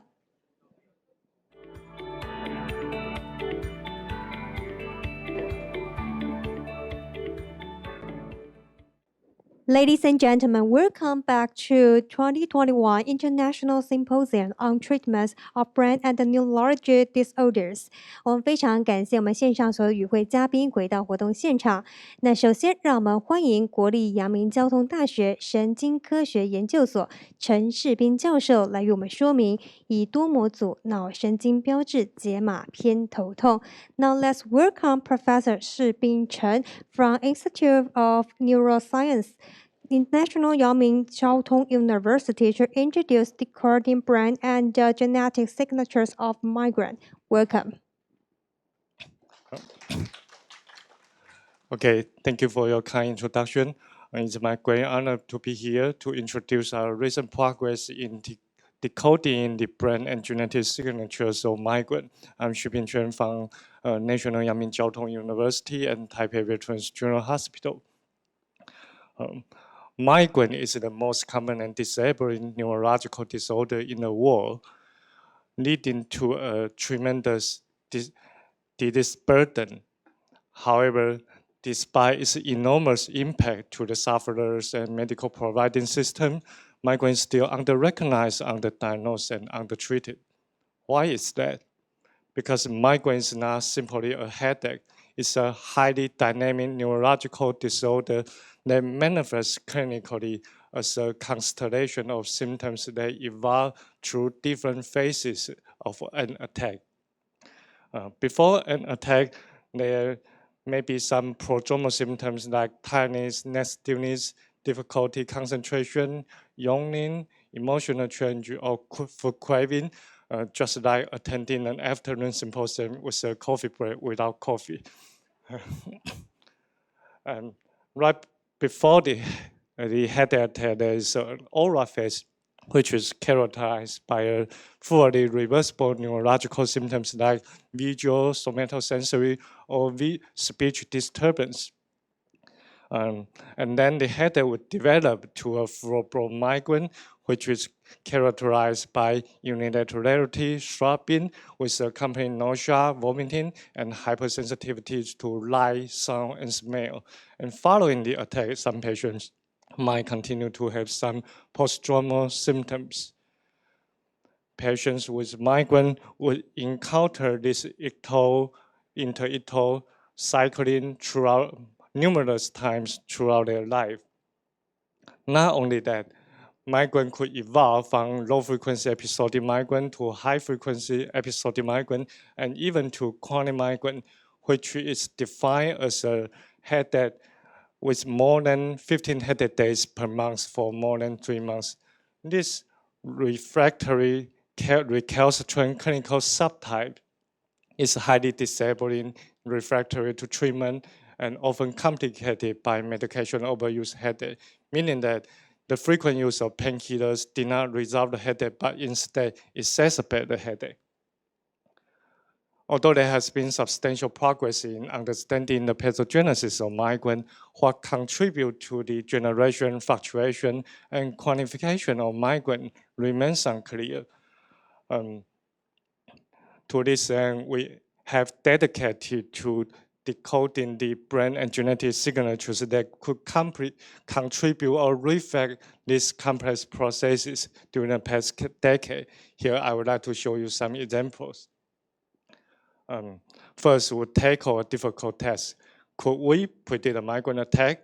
That means could we identify the transition from the inter-etal phase to the pre-etal phase just prior to the headache attack? To this end, we created a wearable EEG device specific for migraine detection, and we use repetitive steady-state visual evoked potential SSEP to study the complexity of EEG. We ask the patient to visit our clinic multiple times randomly so that we can have a higher chance to capture the inter-etal and pre-etal phase. And this is the experimental paradigm. We check the SSEP for 5 consecutive sessions. And this complex figure demonstrated the inherent faulty entropy upon the repetitive sessions of SSVEP along different time scale. And here you can see that the EEG entropy enhanced significantly in the control group from the first to the 5th SSVEP, along with increasing time of stimulation. And this was also the same in patients with migraine in the inter-etal stage. However, in the pre-etal stage, this trend was reversed. If we compare the traditional variance of the EEG entropy, which reflects the complexity of the brain in response to repetitive visual stimuli, you can see that patients in the pre-etal stage have significantly lower value in comparison with the inter-etal phase and the controls.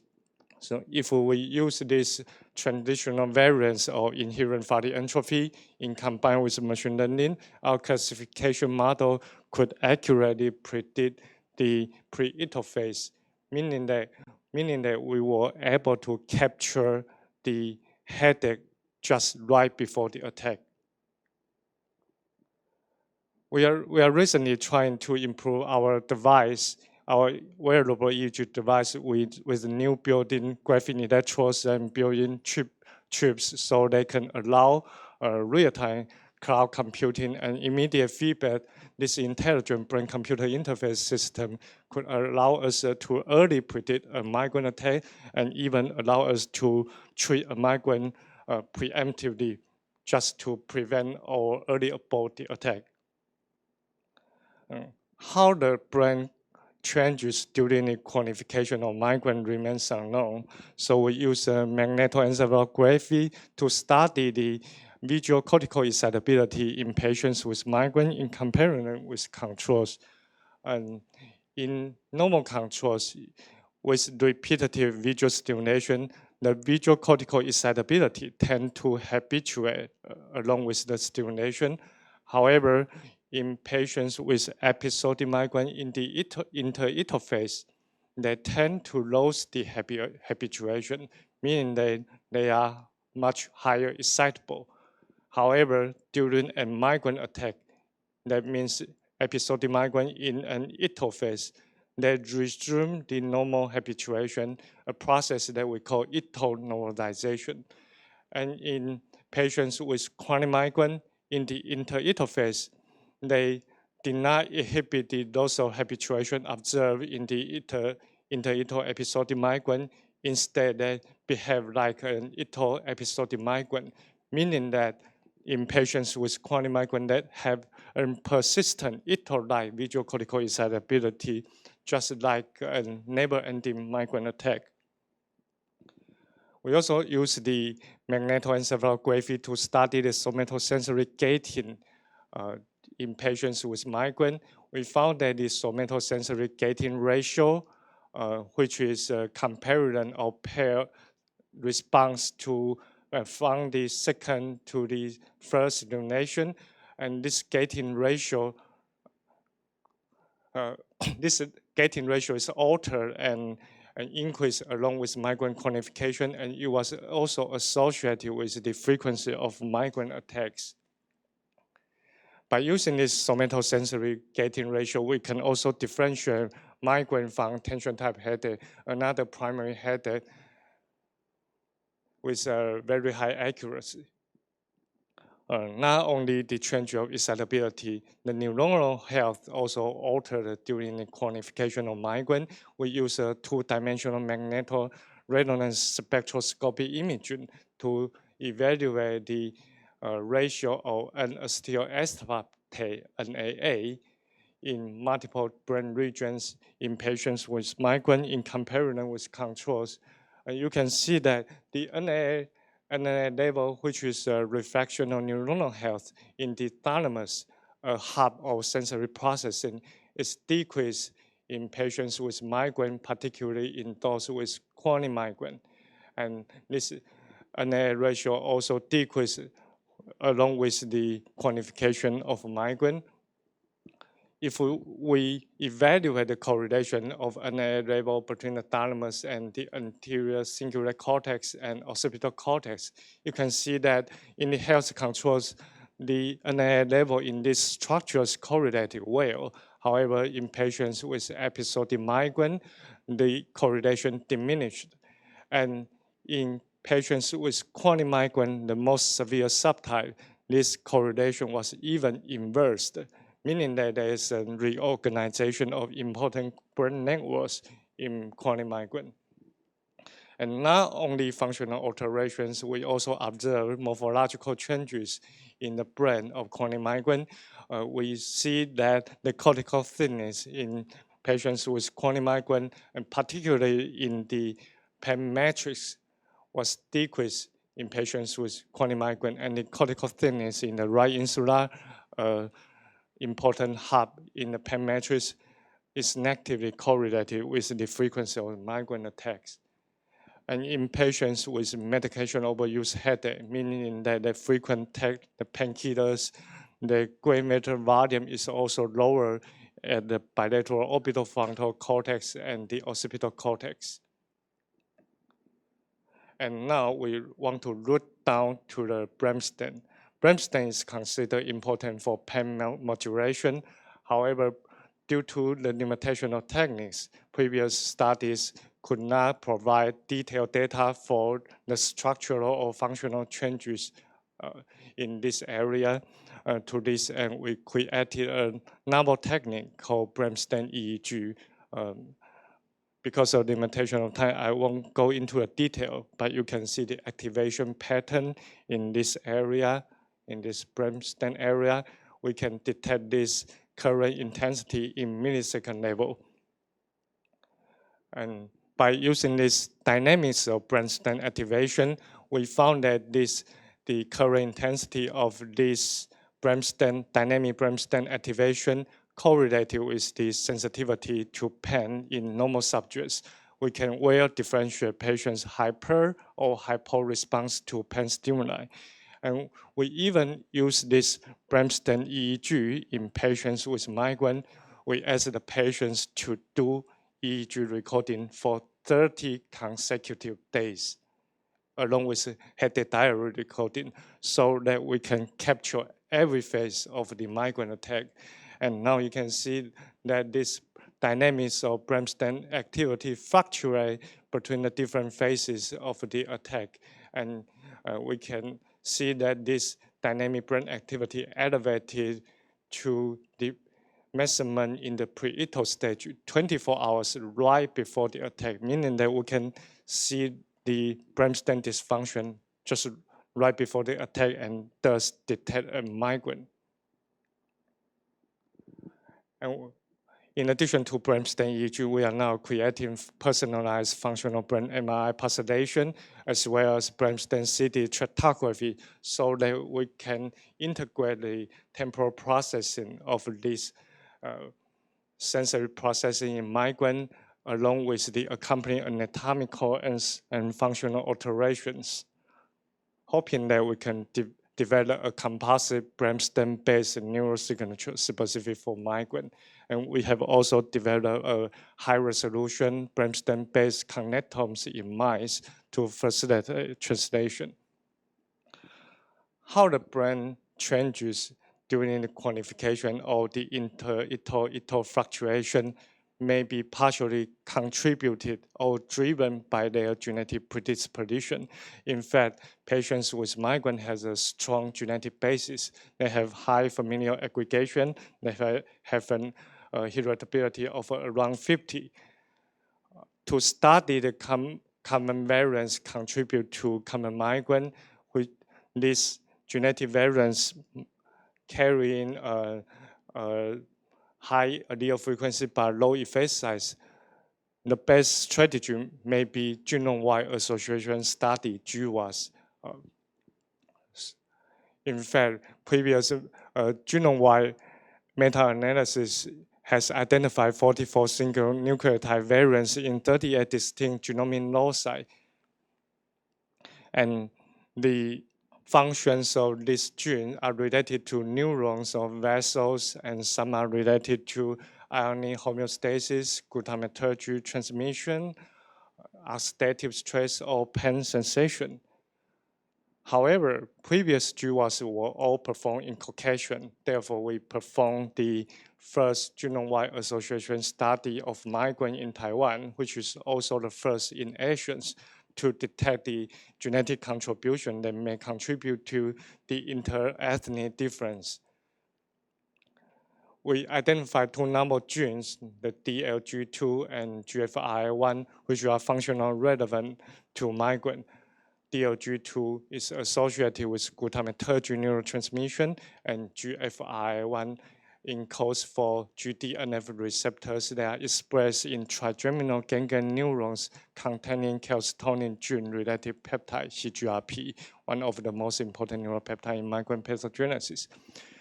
And importantly, we also replicate the findings from the Western GWAS. We identified two genes, LRP1 and TRPMA, to be replicable in our cohorts, meaning that there are some common genetic contribution to migraine across ethnicity. And the genes TRPMA, which encodes for an ion channel responsible for cold sensation, was associated with the quantification of migraine and also associated with allodynia, meaning hypersensitivity to thermal or mechanical response in our patients. As you must have been known that the 2021 Nobel Prize in Physiology or Medicine was awarded yesterday to scientists who discovered the TRPMA channels, meaning that our findings provide a further support for the importance of these channels in the pathogenesis of disease. We have also conducted genome-wide association study for patients with self-reported headache in a large community-based cohort. We identified two genes, TGF-BR3 and FGF23, that are responsible for the susceptibility of self-reported headache in the community. And these two genes are related to vascular function and also related to migraine. We further compared the genetic architecture between clinic-based versus community-based headache patients. We recruited multiple cohorts of patients with different disease severity from the headache clinic or general population in comparison with controls. And we use a novel HLA imputation method that could predict the highly polymorphic human leukocyte antigen class allele with high accuracy. We found that the HLA class 1 allele was associated with chronic migraine, and a specific haplotype was associated with chronic migraine, particularly in those with medication overuse headache, meaning that immunological process may contribute to the exacerbation in these patients overusing painkillers. And we also found that this genome-wide association study could be used to evaluate the comorbidity of migraine. Our previous study have identified that restless leg syndrome is tenfold risk higher in patients with migraine in comparison with controls. We have also found that migraine and restless leg syndrome has bidirectional triggering effects. By using a two-stage GWAS, we identified two genes, CCDC141 and VSTM2L, and we use morpholino translational knockdown and CRISPR-Cas9 transcriptional knockout in zebrafish, and identified that these zebrafish inhibited restless leg syndrome relevant subtypes. They have decreased tyrosine hydroxylase expressing neurons, they have hyperkinetic fin movements, and if we conduct a gene rescue, this phenotype could be reversed. I would like to show you an interesting video. I believe all of you can easily identify which fish has a restless leg syndrome phenotype. I think the right video is not going.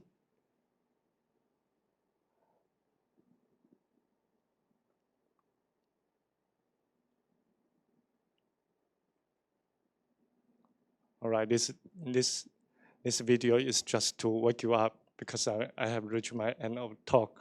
So our next goal is to combine the clinical data with genomics, multi-omics, the imaging and electrophysiological signatures.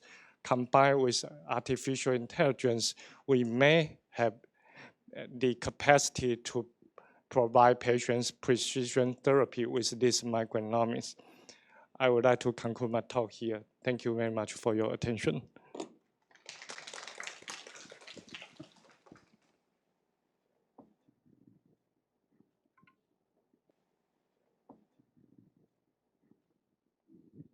Okay, we thanks once again to the Professor Chen. 我们再次非常感谢陈世斌教授为我们带来的精彩分享。接下来有请来自于 CureVac 公司代表 Dr. Stephen Haverty. Let's welcome CEO Dr. Stephen Haverty from CureVac to introduce potential therapeutic vaccines for autoimmune myasthenia gravis. Welcome. Thank you for allowing me to present our work. I'm very sorry, but I developed a laryngitis since yesterday, so you will hear a not so usual voice from myself. So we are developing active targeted immunotherapies for autoimmune disease. And the platform that we're using is developing an active target immunization using complementary peptide to an autoimmune disease antigen. What we mean is that when you have an autoantigen, so the target of an autoimmune disease, and you have this autoantigen attacked by antibodies, we can calculate the hydropathic pattern. So the amino acids are more or less hydrophilic or hydrophobic. And when we know the hydropathic patterns of this target, we can calculate the complementary hydropathic pattern, kind of the mirror, the mold in water of this autoantigen. When we know that, we then can synthesize a complementary peptide. And when we formulate that in a vaccine, so with adjuvant, and when we link it to a carrier protein, it will develop, anti-autoantibodies. It's a normal immunization, a normal vaccination, but that will induce the creation of complementary antibodies, anti-autoantibodies for this autoimmune disease. And the same can be said for when you have an autoantigen that is a target of a T cell, so you have the T cell receptor. We can apply the same technique and design and synthesize a complementary peptide to this autoantigen.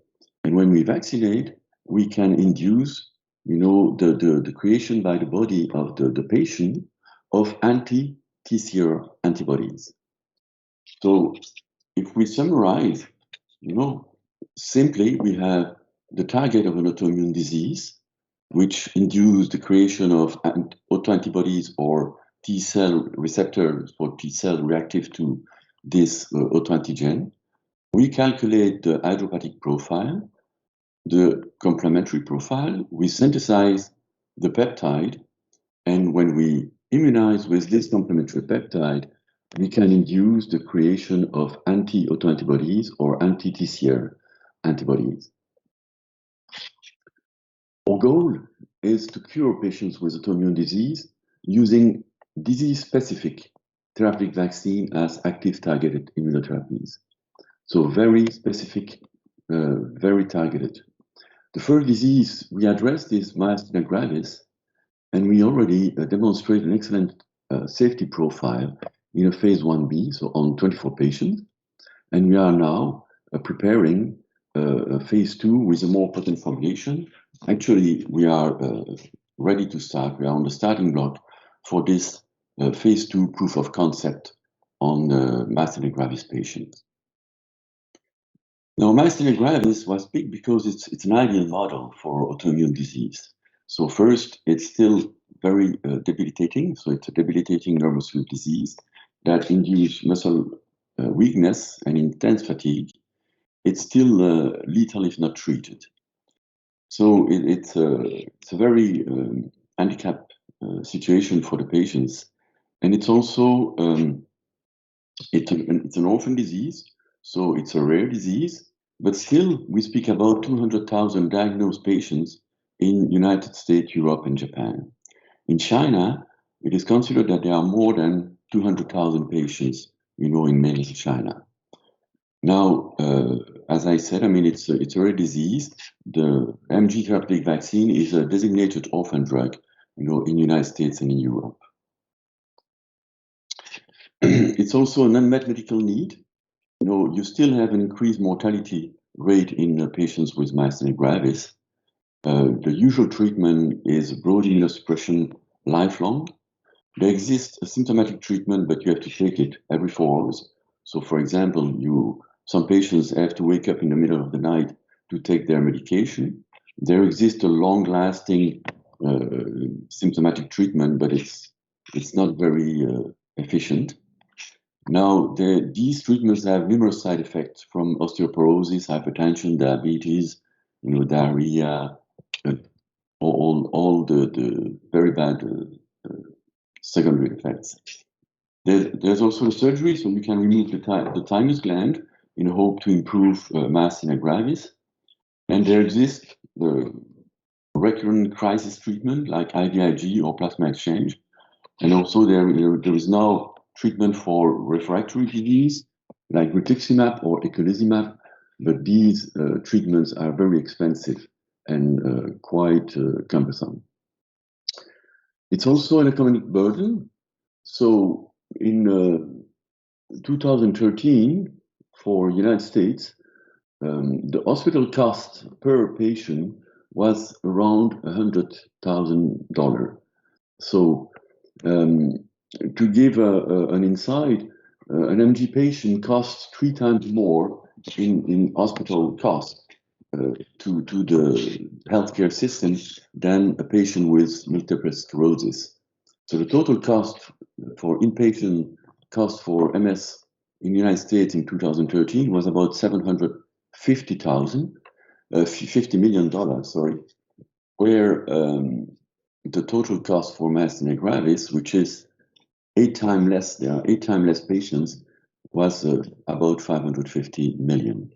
So it's still not only it's a medical burden, but it's also an economic burden. What we are doing following the platform that I showed you, the technology behind, we have two complementary peptides. One is designed to target the B cells, targeting a B epitope, and one is aimed at neutralizing auto-reactive T cells, using an acetylcholine receptor dominant T epitope.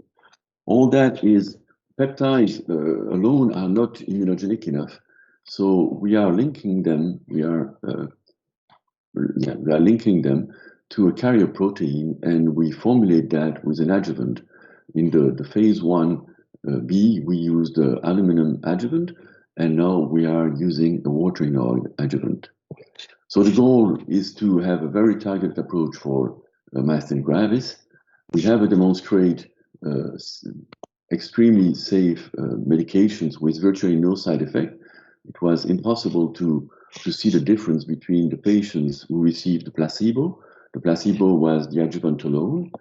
So they had the same kind of reaction, small redness or lump, compared to the patients who received the adjuvant plus the active substance.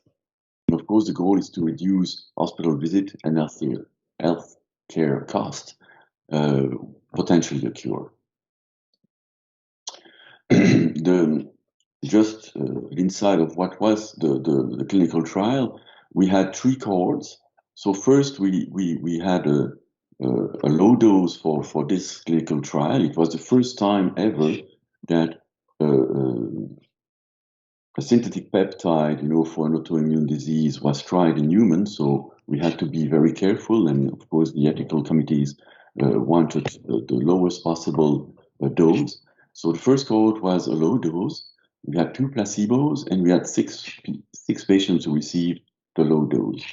And then, as there was no problem, and the ethical committee and assessed that, we went for the high dose for the study.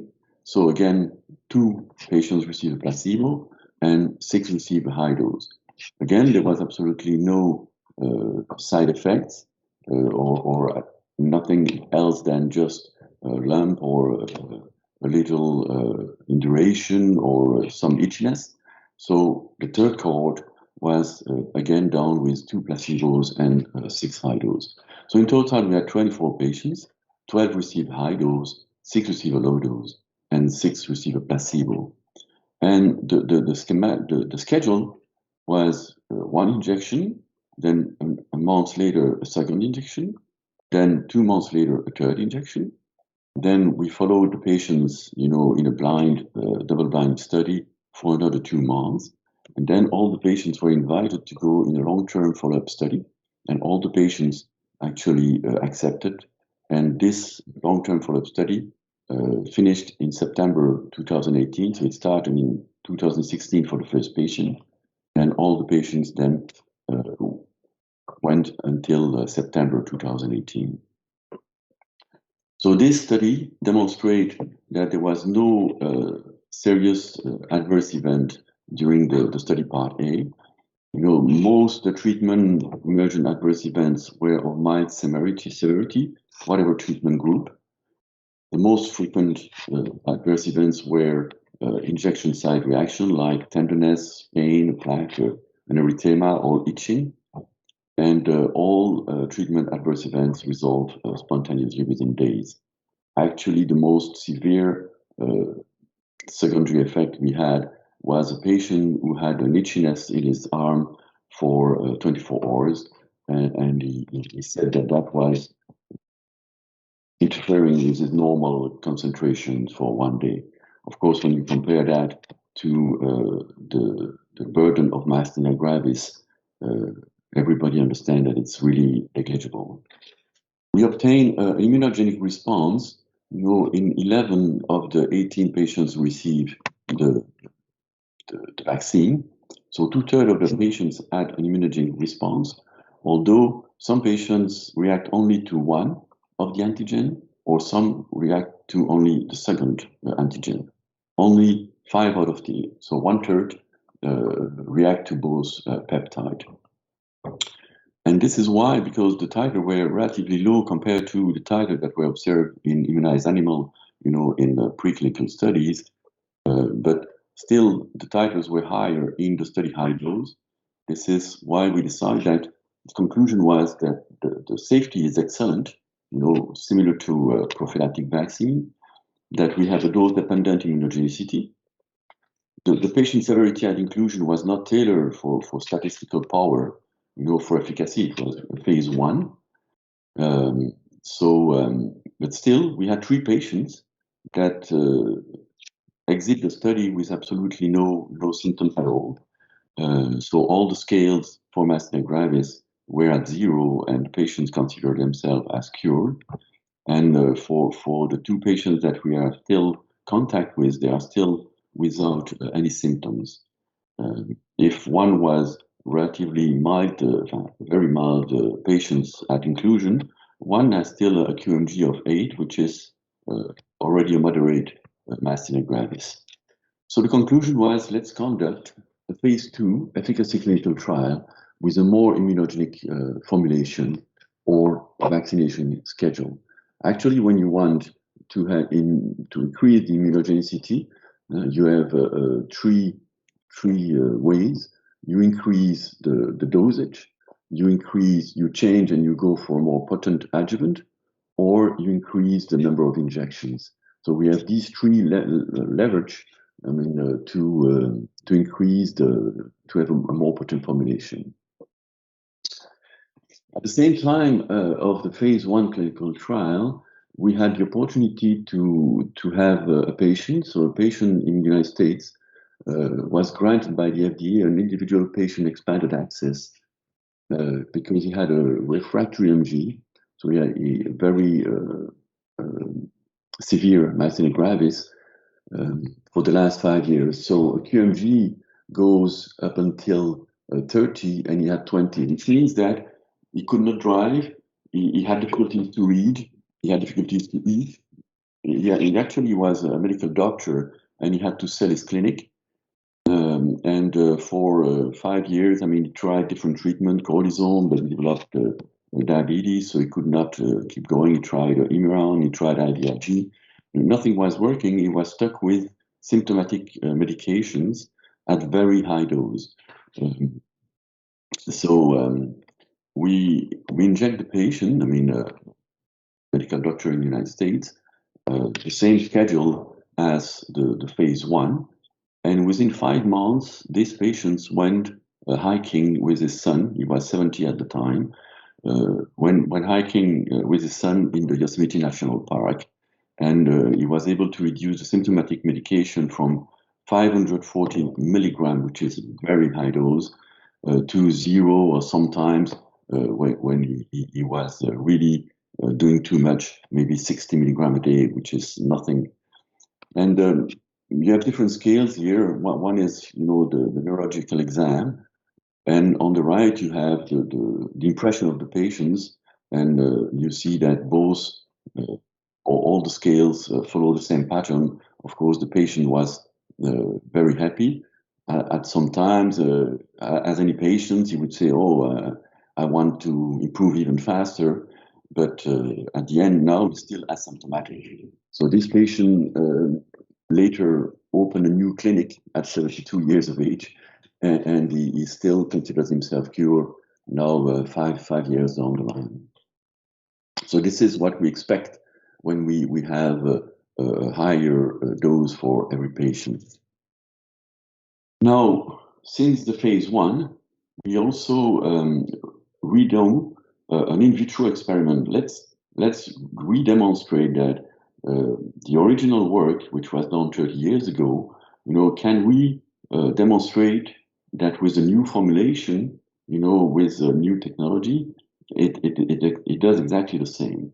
So what we did is we coated a glass plate with acetylcholine receptor from Torpedo, so from the electric eel from California, and we put it in presence of monoclonal antibodies that are known to induce myasthenia gravis. So if you inject these monoclonal antibodies to a rat, they induce transient myasthenia gravis, a passive myasthenia gravis. And we also injected and we vaccinated animals, and we then tried different dilution. I mean, can the sera of vaccinated animals, inhibit, the attack by the MAP35, of this acetylcholine receptor. So this is the experiment, and this is actually the result. So you have here on the right the serum of the rabbit that were immunized, which are half diluted. And of course, here on the left, we have absolutely no serum. So you have a full 100% attack. So all the monoclonal antibodies are linked to the acetylcholine receptor on the glass plate. And here, we did that for 12 different rabbits. But here is the line for 2 of them. They have vaccinated the sera, the antibodies that were created by the vaccine that are neutralizing these monoclonal antibodies. So you have to remember that in myasthenia gravis, it is considered that to have a symptomatic disease, about 75% of the neuromuscular junctions are destroyed. And it is only then that the patients become symptomatic. A normal individual has about 4 times too many acetylcholine receptors, which also means that if you only improve by a fraction, if you reduce the autoimmune attack by 20%, like even with a very high dilution, you would already have a patient that can become asymptomatic. And of course, here we have a reduction of 80%, of the attack. Again, in normal life, this would be more on the right, because vaccinated patients would have at their disposal 100% undiluted serum. So we also worked. So this is the experiment that we did with the new formulation. So the first step to go and to make a phase 2 clinical trial, efficacy clinical trial, was to determine a more potent formulation. And this is what we did. So we intend to have 3 to 5 injections in patients with this formulation. We are producing our own serum 197. So as I mentioned earlier, the peptides alone are not immunogenic enough. So you have to link them, you have to conjugate them to a carrier protein so that they become a bit like what we call a virus particle-like. They become immunogenic. So serum 197 is a carrier protein that is used in many vaccines. I mean, for Prevnar or Meningate, for meningitis, pneumonia. It's actually except now for the COVID vaccine. I mean, it's the vaccine that is the most administered in the world every year. So we are manufacturing ourselves this carrier protein, and we demonstrate that in rats, we now have a formulation that is 10 times more immunogenic. So we are now in line to do what we call a phase 1 bridging clinical trial. So we take 10 healthy volunteers. We know that it's safe, but for regulatory purpose, we need to demonstrate that this new formulation, this new adjuvant, will not create an unforeseen problem. And then we go for the phase 2 clinical, with this CVMG 02 on 32 patients, this time with moderate to severe myasthenia gravis, and not in only one center, but in several centers, in Europe or maybe in several continents. Now, if we look at the existing treatments on the market or treatments that are under development, unfortunately, all the treatments that are available today, or even the new ones, they are not targeted. The goal is to lower all the antibodies in the patients. Most of them would require an infusion every 2 to 4 weeks via hospital visit, always with short-term improvement. We would call that disease management. You know, it will affect the general immunity. And some of these treatments are very high price, so they are limited only to some patients, you know, for refractory patients.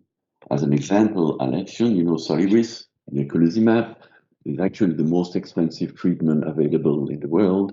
And in the United States, it costs $600,000 per patient per year. This was released in 2017. Although it missed the phase 3 primary endpoint, it was still accepted as a treatment. It was used for paroxysmic hemoglobinuria, and now it's also used for myasthenia gravis.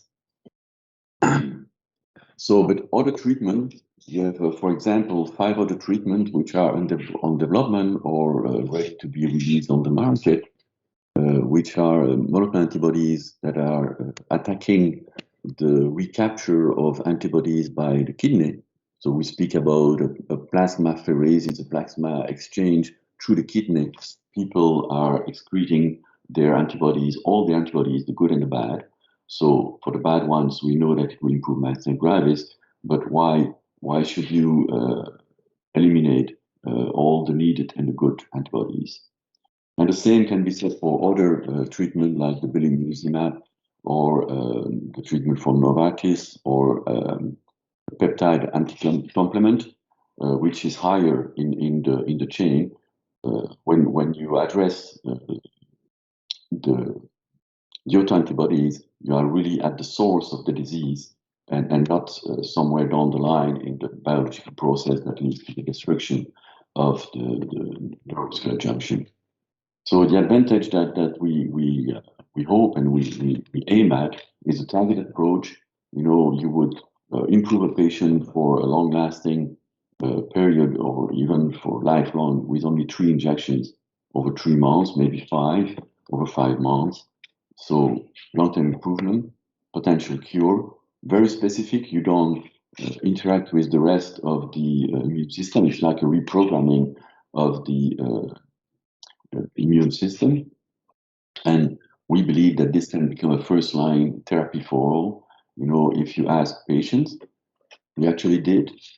You know, if you ask patients, what would you do if this is available? Well, 79%, we had a small survey, but it was still done on more than 2,500 patients. And about 80% answered that they would get it as soon as possible. And 15 would wait several years. You know, they would see what happened to the first 80%. 4% don't know. And as always, I mean, there are some persons who are refractory to vaccinations, so 2% will not be interested.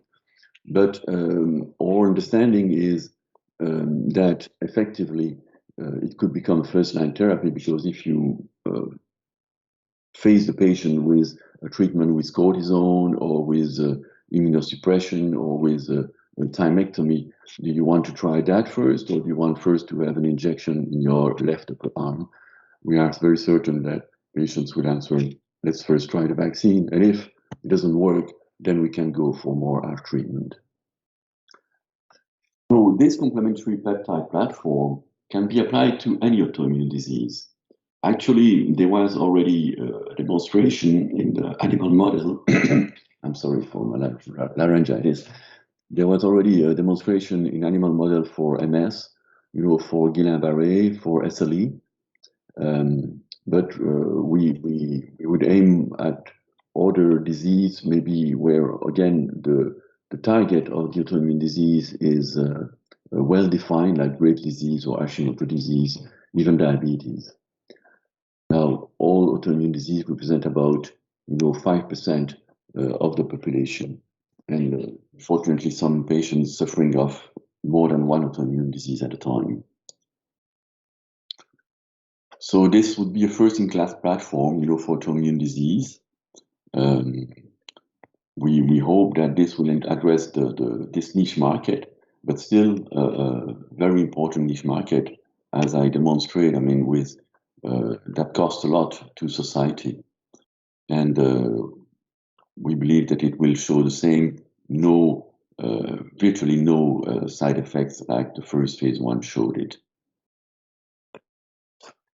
So this is actually the timeline. I mean, before 2002, there were different models. It was demonstrated in rat model, in experimental autoimmune myasthenia gravis in rats. Then it was demonstrated working in myasthenia gravis in dogs with naturally occurring myasthenia gravis. So pet dogs that were living in the southeast of the United States. And some of these dogs enter effectively. Actually, all vaccinated dogs entered into remission, and we were able to follow them, some of them for more than 10 years. They never relapsed. Now we got the orphan drug designation, then we manufactured the vaccine following GMP, so following human formulation. We were able to go for phase 1 in 2016. Now we have formulated a more potent formulation, and we aim for the phase 2 in 2023. Thank you for your time. Thank you for listening to our work. Okay, thank you, Dr. Stephen Harberty. 我们非常感谢讲师给我们带来精彩分享。那紧接着为各位邀请来自于国立阳明交通大学生医电子转译研究中心的柯明道教授，将与我们分享智慧型可视性深脑刺激系统与帕金森氏症精准治疗之研究。Now let's welcome Professor Ming Dao Ke from Biomedical Electronics Translational Research Center, National Yangming Jiao Tong University, to introduce research on intelligent adaptive deep brain stimulation system for precise treatment of Parkinson's disease. Welcome. Okay, thank you for the arrangement for me to introduce the work in our team, BTRC in Yangming Jiao Tong University, on the intelligent adaptive deep brain stimulation system for precision treatment of the Parkinson's disease. In the beginning, I'll give you a brief introduction about the PD, and then show you the developer of the adaptive, SOC, the sequence chip for the PD treatment. And then I show you, we build a medical system with this the SOC, and then some of the verification. And finally, I show you some challenges and future perspective of our work. The Parkinson's disease here, PD is the neurodegenerative disease. The prevalence of the PD is about 1% in the population of people over the 60 years old. And the core pathology of PD is degeneration of the dopaminergic neuron in the substantia nigra. So typically, for the normal normal brain, there are some of the dark color around the red rod. However, the PD patient, this area is become the dark rod. The dark will become brain. So they typically the picture of the brain, and the syndrome of the PD typically about the bradykinesia and rigidity, and also instability, or some of the tremor in your behavior that make you difficult to move normally. And typically, the medical treatment is using the medicine drug called the L-DOPA. Here shows some of the reference here. However, the drug dose on the patient need to increase year by year. However, the treatment effectiveness reduce year by year. So when you have the high drug the dosage, you cause the dyskinesia, the behavior on the patient. However, you lower the drug level, you cause the akinesia. That means you cannot move smoothly.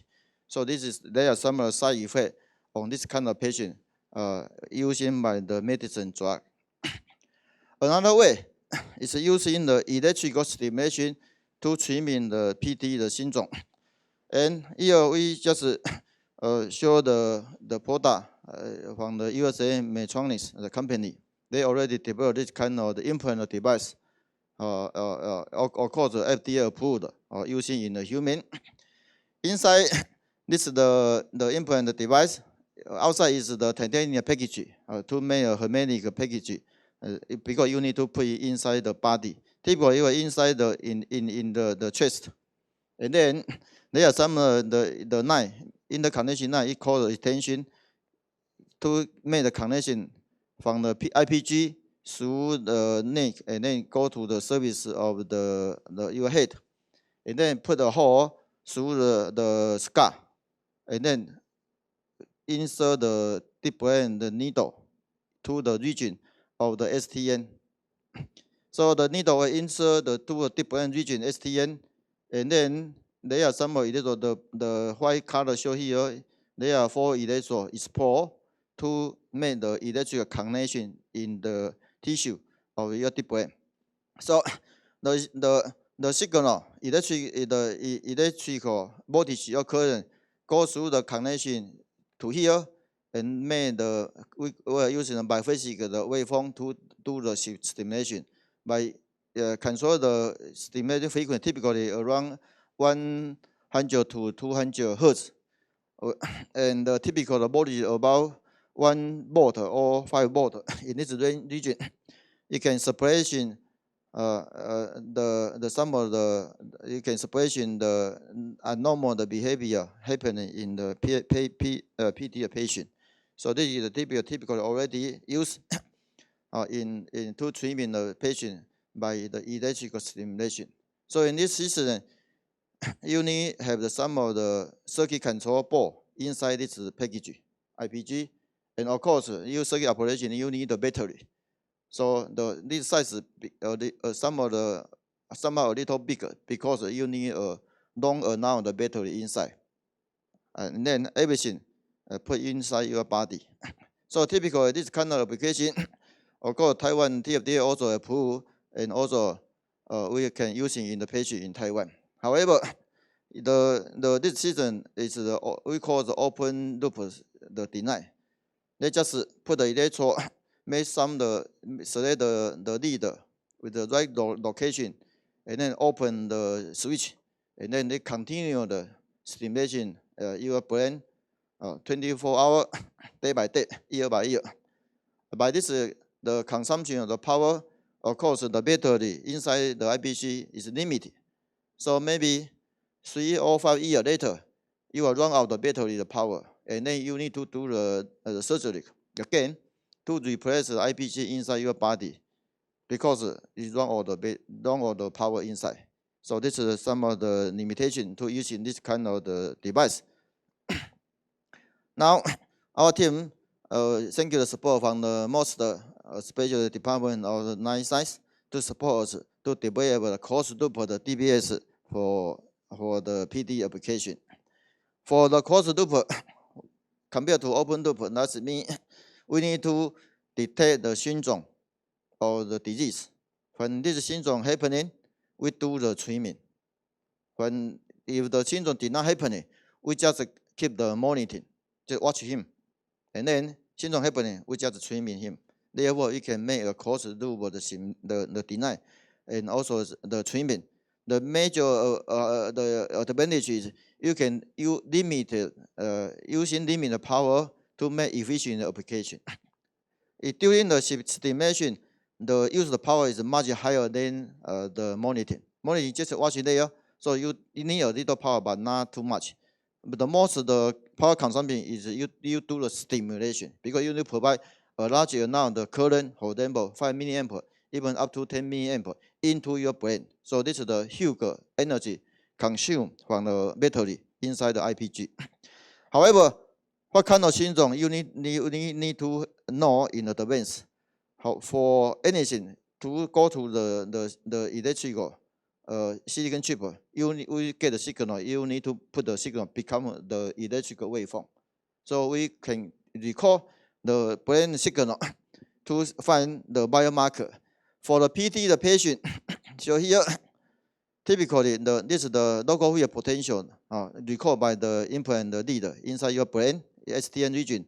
It's just the time domain waveform, just something like a spike signal layer. Local field potential is not like the spike recorded by the MEA. Local field potential is a local a group of the neuron generate the potential. Now, this time domain signal. However, if we convert to the frequency domain, go through the first frequency transformation, you can find this signal recorded in time domain. But however, when you transfer the signal with the frequency domain, we can find that PD patient had a very behavior, the peak appear in the beta band region. The beta band is defined 30 to 35 hertz this band.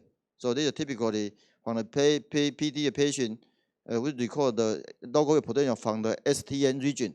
We can get the kind of the beta peak around the PD patient. So the normal local potential of the STN can be used as a biomarker for the syndrome of the PD. So this is typically we need to record the local potential of the PD patient. And here just show you the typical example. This is one of the local potential recorded by the patient. This is shown in the time domain. And then we convert this time domain signal into a frequency domain.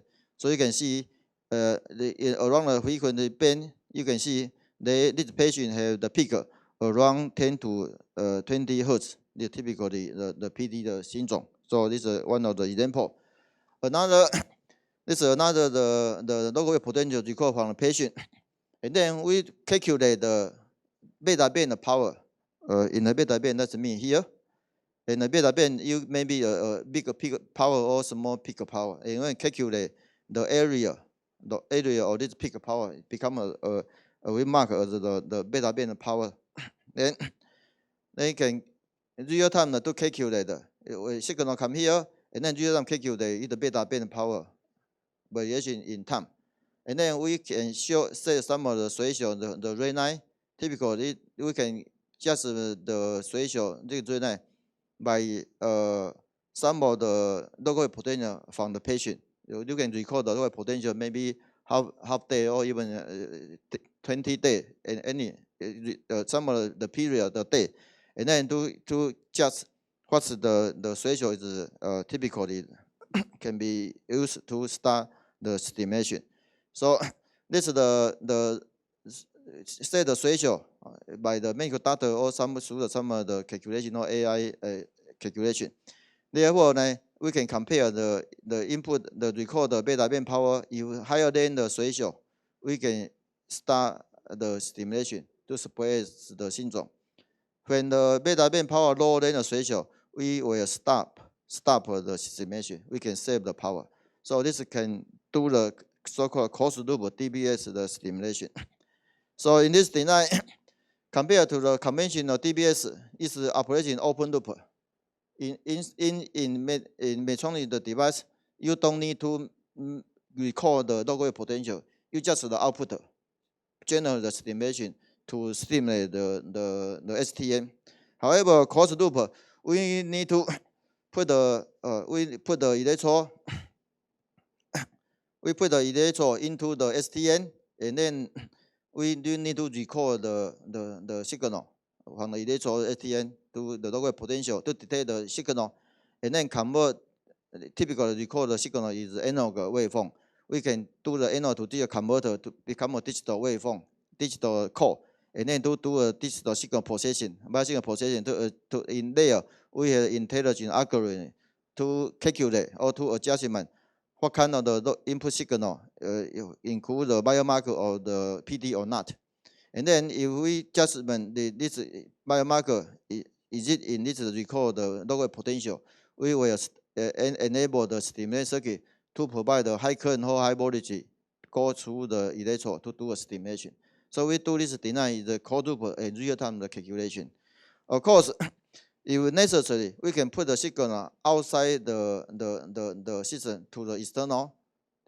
For example, to the medical data side, and then in their side you can make a more detailed signal monitoring or processing operation, and then get some result. You can put the signal back to the system. For example, to adjust the threshold, or to adjust the stimulating frequency, or adjust the stimulating waveform. Therefore, to do the stimulation, because you need to do this kind of calculation and operation real time, and then you need to put this device inside the body. You wish this device as small as possible because you put it inside the body. So how to make necessary the calculation with the limited power consumption and also a very small device size. From our field, Taiwan Semiconductor developed the integrated circuit. He can make this the performance, do everything with a very tiny the silicon chip with limited power consumption. So this is a good way to realize this is the trimming methodology by electrical function realized in the integrated circuit for put inside the IPG and then implement into our body. So here just show the development flow chart of the SOC development. So we need to get some of the spec, the circuit spec from the application side or from the medical data to understand what kind of the waveform, what kind of the operating speed, what kind of voltage is needed. And then we do the circuit design to do the analog circuit, digital circuit, and also simulation circuit together. And then we run the stimulation waveform to verify the design meet the requirement. And then we draw the layout. Layout is one of the main mask for waveform verification. So we draw the corresponding layout or to the design circuit, and then we need to run some of the design check to make sure that our design can be successfully manufactured by the foundry. And then we also need to run the post layout simulation to verify our design with consider parasitic resistance, capacitance, and anything parasitic effect inside the design. Finally, we put this is the design database to the TSMC. We call the TAP. And then TSMC will based on our design, typical the layout picture, to make the corresponding circuit on the wafer. So on wafer, each small square is the corresponding the one dice. So on one wafer you can make many the dice. Typically 8-inch wafer we can make about 3,000 die on 3,000 die on the 8-inch wafer. and when you cut the die, it's very small, and then the die the photo, and then we will put the die on the PCB. This PCB somehow a little large. This is just for the you want to do a measurement. If you want to put the IPG, just only small PCB is enough. Now, this is a large picture to show the SOC, the chip photo already manufactured by the TSMC process. In there, in this is the where we can also we have the recording neural signal recording signal the part. This is analog circuit to enlarge the bio signal, the different the local potential signal large enough, and then convert to the digital and send to the bio signal processor. In this part, include the operation algorithm inside. You can based on the patient the syndrome, you can adjust the algorithm some parameter to make a precision the detection the calculation. Therefore, when the syndrome happening, adjustment that the need to do a estimation, we on chip we can provide a high voltage estimation circuit to provide requirement voltage current to do a estimation through the electrode into STN of the patient. Besides that, we will need to provide. We also include the wireless the communication and power wireless power circuit inside this SOC, because the implement the inside the body. If we want to keep the power continue support, you need to recharge the battery.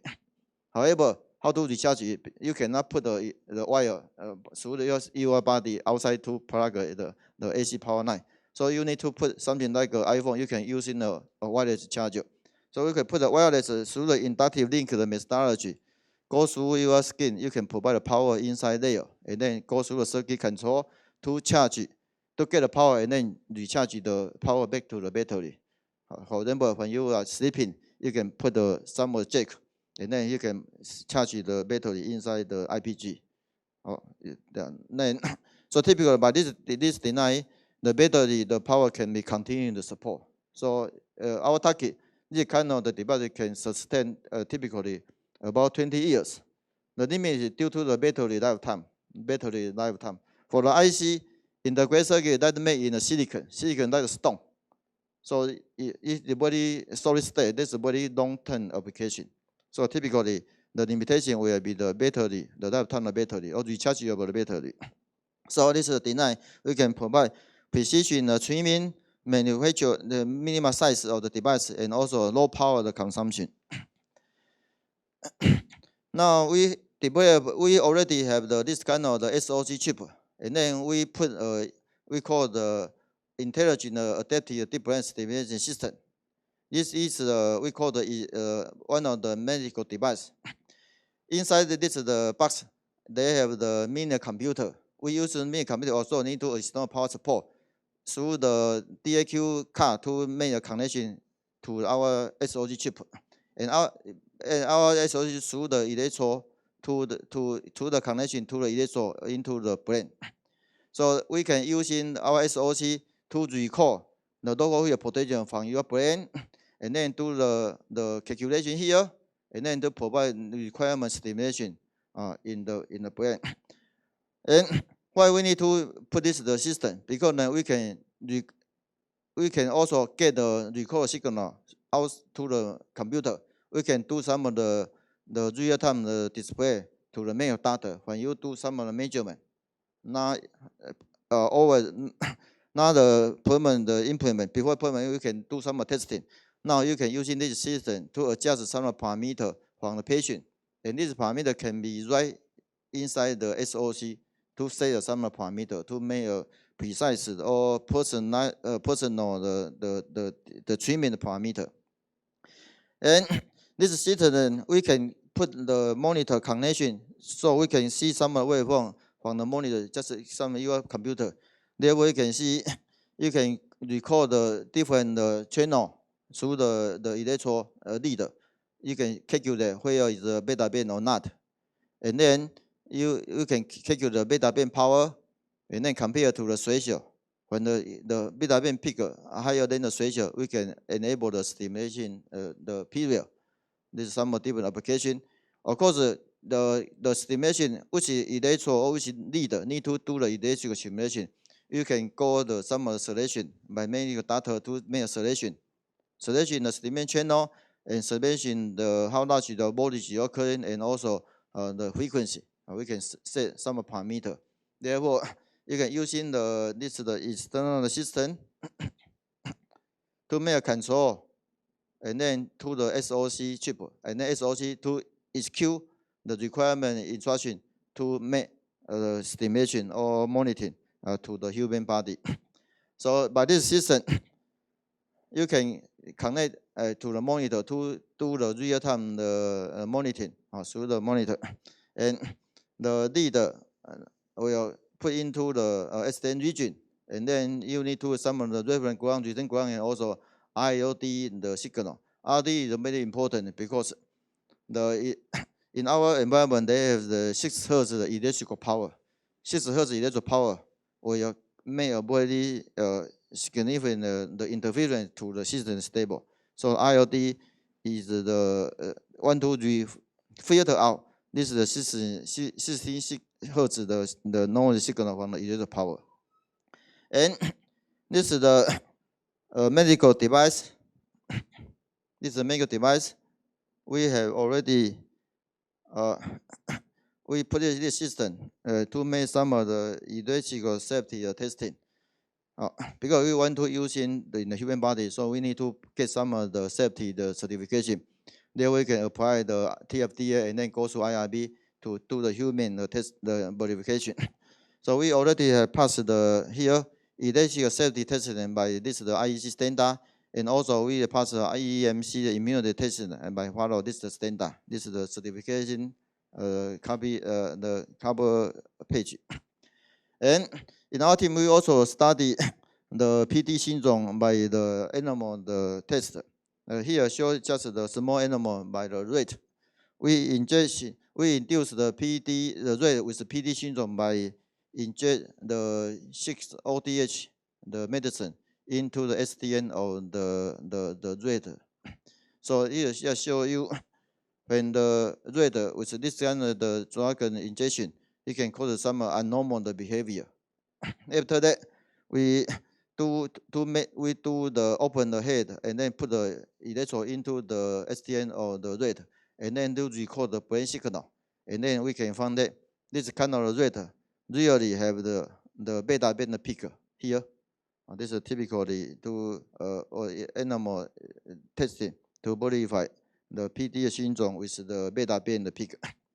Of course, when you want to move to human, we need to do a large animal the test. Here we using the swing the peak, and then by inject the MP-TP the medicine to induce some of to cause the PD syndrome on the pig. And this picture show the pig after the injection, you can appear some of the abnormal behavior, something like a dog sitting in the position. This is typical. The pig did not have this position, but the pig have this kind of abnormal behavior. And the trajectory of the pig, the movement in the square, it becomes very limited. This is normal. The pig it can go run away, but the pig just some of the local region to do the moving.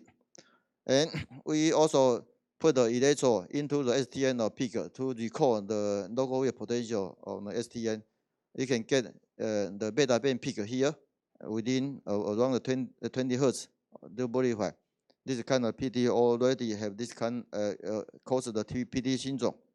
Then we using our IDBS system to do the stimulation on the STN of the pig. After we open the maximum current 3 milliamp, stimulate continue 1 hour. After that, we do some of the analysis to find the tissue around the electrode was to some of the medical analysis, and then prove that there is no harm when stimulation with this kind of the DBS system. So this is safety to the tissue of the swing. Now there are still some of the challenges need to overcome. One is for adaptive quadruple DBS system, the signal record fidelity and with low distortion is very important because everything is just depends on the biosignal. The signal can refresh one high fidelity to the biomarker of the syndrome is very important. However, the medical data want to record the local wave potential during stimulation on the same time. So there will challenge happening. That's mean the stimulation artifact. For the low wave potential in the brain, typically the voltage is only about 7-10 microvolt. However, the stimulation voltage is about 7 volt. So here is the 5 to 6 order in the magnitude the difference. So during stimulation, the stimulation the waveform will couple into the record channel, cause the artifact effect. So in this year, in the summer of this year, we redesign some of the circuit blocker in our chip, so we call the PDSOC 2021. And here with new merging, we can improve the node filtering measure during adaptive stimulation. And we also adjust some impedance measurement measure to measure the open short, the verification, and also improve the oscillator stability, reduce the error, and then can improve the ability to resist the external noise of the interface. And This chip will be returned in the next week. So we can will measurement in the coming week. Here just to demo what is the improvement. In the top the slideshow here, this is the peak is the stimulation. Open the stimulation, so it may cause the spike. This spike will couple into the some of the record channel, cause some of the artifact here. So the finally original waveform is not smooth, cause some of the distortion. By our new design, we find a circuit solution to solve this problem. Of course, this solution we just under develop submission for some patent application. Now we can during the stimulation, we can record the signal without artifact interference. So this is important in our the SOC the circuit design. Now we made some of the comparison with the work or international the design. Typically, do the closed loop, you need to consider about the artifact removal, and then do the you need to detect the signal, and then do calculation, and then do estimation. And here the first one is Medtronic in USA. They call the product called Sami RC Plus S. In that system, he put the system on the board. That's the circuit board. Put a lot of the IC, different IC produced by different company, and then to make a system. And then he can do a closed loop of the application. However, he did not show the algorithm to do the intelligent calculation, and the power consumption higher than 30 milliwatt. The second record we find on the report article, the Italian University of Milan, he built an external system by some electrical equipment to do the closed loop the stimulation and monitoring. Of course, the power is very huge. And the third one is the report, one of article report from the UC Berkeley. They put some of the circuit and device on the PCB. Some part were designed by themselves, but some part is buy from some consumer IC product. And then they can do a closed loop of the application. However, the power is so large, 172 milliwatt. And our design, because using TSMC nanoscale CMOS technology with the SOC technology, the advance is you can put high precision calculation, high speed calculation, but with a very limited power. And then of course, inside we have put a biosignal processor inside there, so you can calculate the algorithm. Intelligent algorithm, you can put the algorithm inside there. You can adjust the algorithm, some parameter to take the intelligent calculation. So in our system is a single chip on a single chip, and then we have some of the artifact removal the design, and we have the AI embedded intelligent algorithm inside, and the power only below 15 milliwatt. So this is the typical the lowest one report in the world. We get some of the circuit design. Also, we get some of the patent on the related circuit skill. And this is I just show our perspective by ourselves. This person is the Professor Mindabi from France. He is the frontier, the first one using the DBS, high frequency stimulation, to stimulate STN to suppress the PD syndrome. And he in the 2018 we put a honor PhD degree to him, and just show sorry. So we want to have in the near future the IPG the IPG inside we can with our PD SOC inside for the patient PD the treatment. So now I may quickly the summary. The fully integrated adaptive DBS SOC can detect the different local potential, determine where there is a normal brain signal, and perform a different stimulation. And in this different stimulation system with the intelligent algorithm have been developed for crossover DBS application. Of course, we already do some of the animal tests to verify the safety and efficiency. Now we will submit our the IDBS system to TFDA to get approved, and then you do the human clinical trial. And then the long term of our team is to commercialize this implement intelligent adaptive DBS system with our development PDSOC that manufactured by the TSMC. Of course, for implement device, it belongs to the class 3. When you go to the class 3, maybe 5 years longer to get everything, get approved by this kind of the medical device or implant into a body. And this is the photo group of our team member. Thank you for your attention. Thank you, Professor 柯。我们也再次非常感谢柯教授为我们带来的精彩分享。接下来为各位邀请来自于 Accu 公司的代表 Dr. Pablo Villoslada. Now let's welcome CSO Dr. Pablo Villoslada from Accu Therapeutics to introduce next generation medicines on neuroprotection for brain diseases. Welcome. Thank you so much for the kind introduction. It's a pleasure to be here sharing this time with you. My name is Pablo Villoslada. I'm the Chief Scientific Officer at Accu Therapeutics, a pharmaceutical company based in Barcelona, Spain, focusing the development of therapies for brain diseases.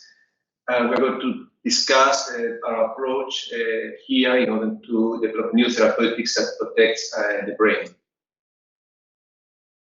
Why this is important, which is the unmet need, is because the brain has a limited capacity to deal with damage and repair for the reason of disability. Here, quantified as DAVIS, is a common standard metrics used in public health, is significant for brain diseases. This is the report of the burden of disease organized by the World Health Organization, and you can see that brain diseases create a significant burden for the society. And even if we have some symptomatic therapy for Parkinson, Alzheimer's disease, they are not stopping the progression of the disease. And in the case of diseases with disease-modifying therapies like epilepsy or multiple sclerosis, the disease is far from being controlled, and for the reason disability accumulates. And this creates a huge unmet need in this area. In parallel, we have seen very important progress in the biology, in the understanding of the pathogenesis of many of these diseases, and understanding how the brain is being damaged and how we may repair. Here, I summarize it into cartoons that we published 1 year ago in our review about new therapeutic targets for neuroprotective therapies. And you can see here different steps: on the left, how to protect neurons; on the right, how to protect myelin cells, oligodendrocytes. And there are right now many pathways that can be targeted, like trophic factors, axonal degeneration, oxidative stress, energy depletion, axonal transportation, ionic imbalance, excitotoxicity, the role of microglia and astrocytes in this process. This is for neurons and axons, and we have the same thing, similar approaches in order to protect the myelin, meaning that the new discoveries in biology, in molecular biology, provide us the opportunity to design with drugs targeting relevant pathways that may stop the damage of the brain. Our focus is to understand the role of the microenvironment, and specifically the role of trophic factors in this process. And here you can see what's happening during brain inflammation. I will say that most of the other diseases of the brain, similar process happens, meaning during the healthy state, the microglia, the astrocyte, the oligodendrocytes that you can see on the left are supporting the neurons and maintaining their morphology and the function. And during the damage, for example, inflammation, you can see here that inflammatory infiltrates activated microglia, damage myelin cells, damage neurons, even astrocytes becoming toxic, and this creates significant damage to the neurons themselves. But by contrast, if we restore microglia or astrocyte to the homeostatic activity, we can stop to some extent this level of damage. And for the reason, this is the concept of neuroprotection, meaning neuroprotection is not aimed to stop the specific cause of a given disease, but to promote a microenvironment that is supportive to the survival of the neurons. Because in many cases, the damage, the insult is transient and is not and is going to disappear, meaning that we need to protect the brain until this happens, or if in the case of chronic diseases, at least being able to delay the degeneration of the brain, which translates to disability. A key element right now is becoming the role of microglia. As you know, microglia are the local resident inflammatory cells, and they mediate either the pro-inflammatory response, meaning in the case of viral bacterial infections or immune diseases, microglia amplify the cascade of the inflammatory response, creating additional damage. But by contrast, you can have what is called a neuroprotective or homeostatic role of microglia, in which these cells are all the time scavenging the tissue, cleaning debris, and providing supportive signals to the neurons to survive. For the reason, microglia is becoming right now one of the most important targets in order to protect the brain, not only in the case of inflammatory disease, but also in epilepsy, traumatic brain injury, or neurodegenerative diseases. And one of the key strategies in promoting neuroprotection is the role of trophic factors. Neurotrophic factors are proteins which bind specific receptors in the neurons, and they display or they signal through different cascade of kinases that are very well known. Here you have a summary of the ones. There are different trophic factors with different receptors, each one activating specific kinase. The good understanding of these cascades of signaling allow us to design specific inhibitors or activators of these kinases that will promote what trophic factors are doing, which is self-survival, neural survival, and differentiation. And for the reason, promoting the activity of neurotrophic factors has been for long important target to pursue in the field of neuroprotection. Then, what Acure is attempting to do is developing at present 3 different neuroprotective therapies. I'm going to start with the first one, ACT01.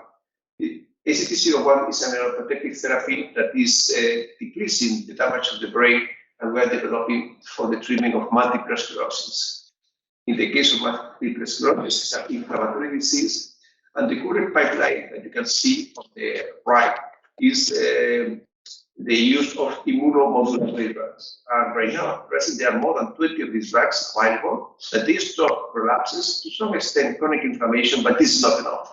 We know that damage is still present, patients progress, and for the reason there are some other approaches, promoting remyelination being one of them, but the most important one is protecting the brain, preventing neuronal axonal degeneration. And as you can see here, among the different approaches, trophic factors is on the top.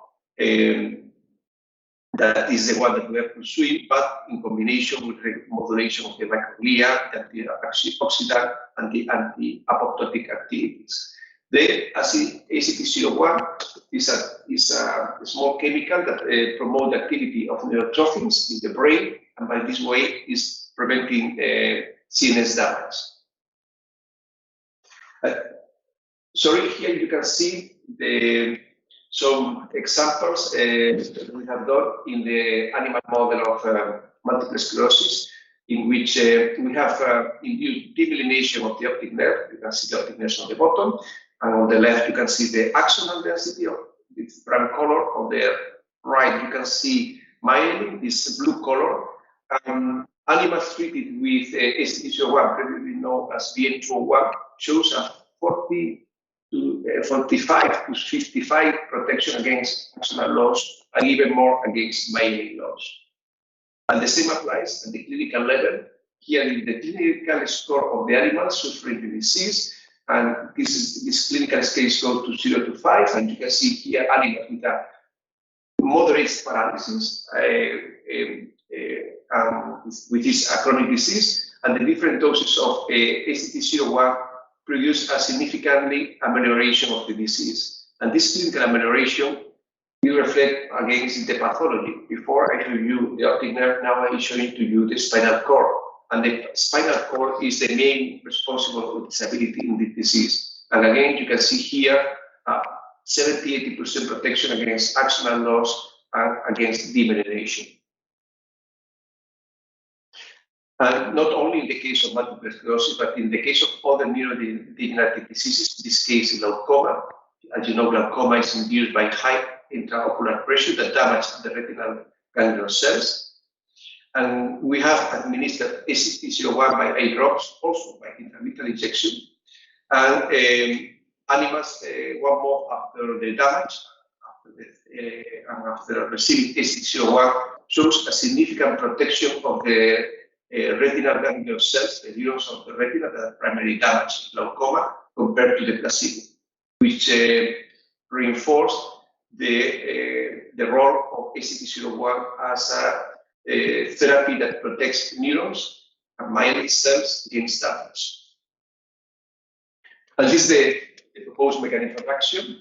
Is BNT1, ACT01 is mainly binding this kinase, SJK, cerebrocorticoid kinase, which mediate the activity of this trophic factor signaling, primarily IGF-1, and promotes the gene expression pattern that is related with preventing apoptosis, promoting remyelination, stopping oxidative stress, and all of this translate to CNS protection. Then let's move to our second program, ACT02. In the case of ACT02, we are targeting another protein called proline endopeptidase. And we are developing these therapeutics in order to, as a neuroprotective therapy for Parkinson's disease. Why is that? Okay, this protein, PrEP, is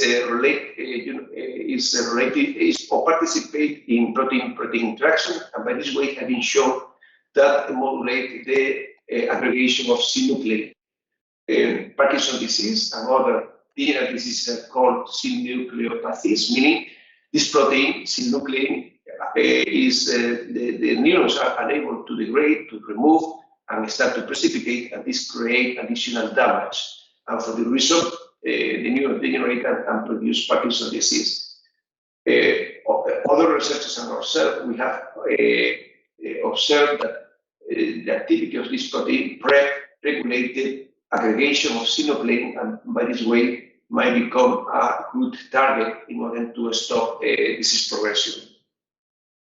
Here you can see previous results from colleagues in Helsinki that have shown that the inhibition of that PrEP is able to promote alpha-synuclein aggregation, whereas the inhibitor of PrEP decreases this aggregation. And also the creation of synuclein oligomers, which are the toxic components. PrEP inhibitors are able to reduce the loss of neurons in vitro. Now we have conducted in vivo studies with our compound ACT02 in transgenic mice overexpressing human alpha-synuclein, and we treat for several months. And as you can see here, we have observed dose reduction in the synuclein aggregation in the brain.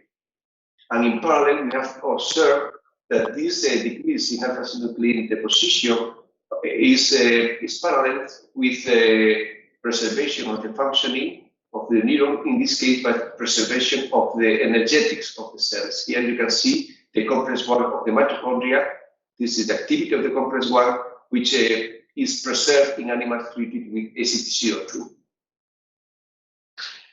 And the last product that we are developing at Cure is ACT03.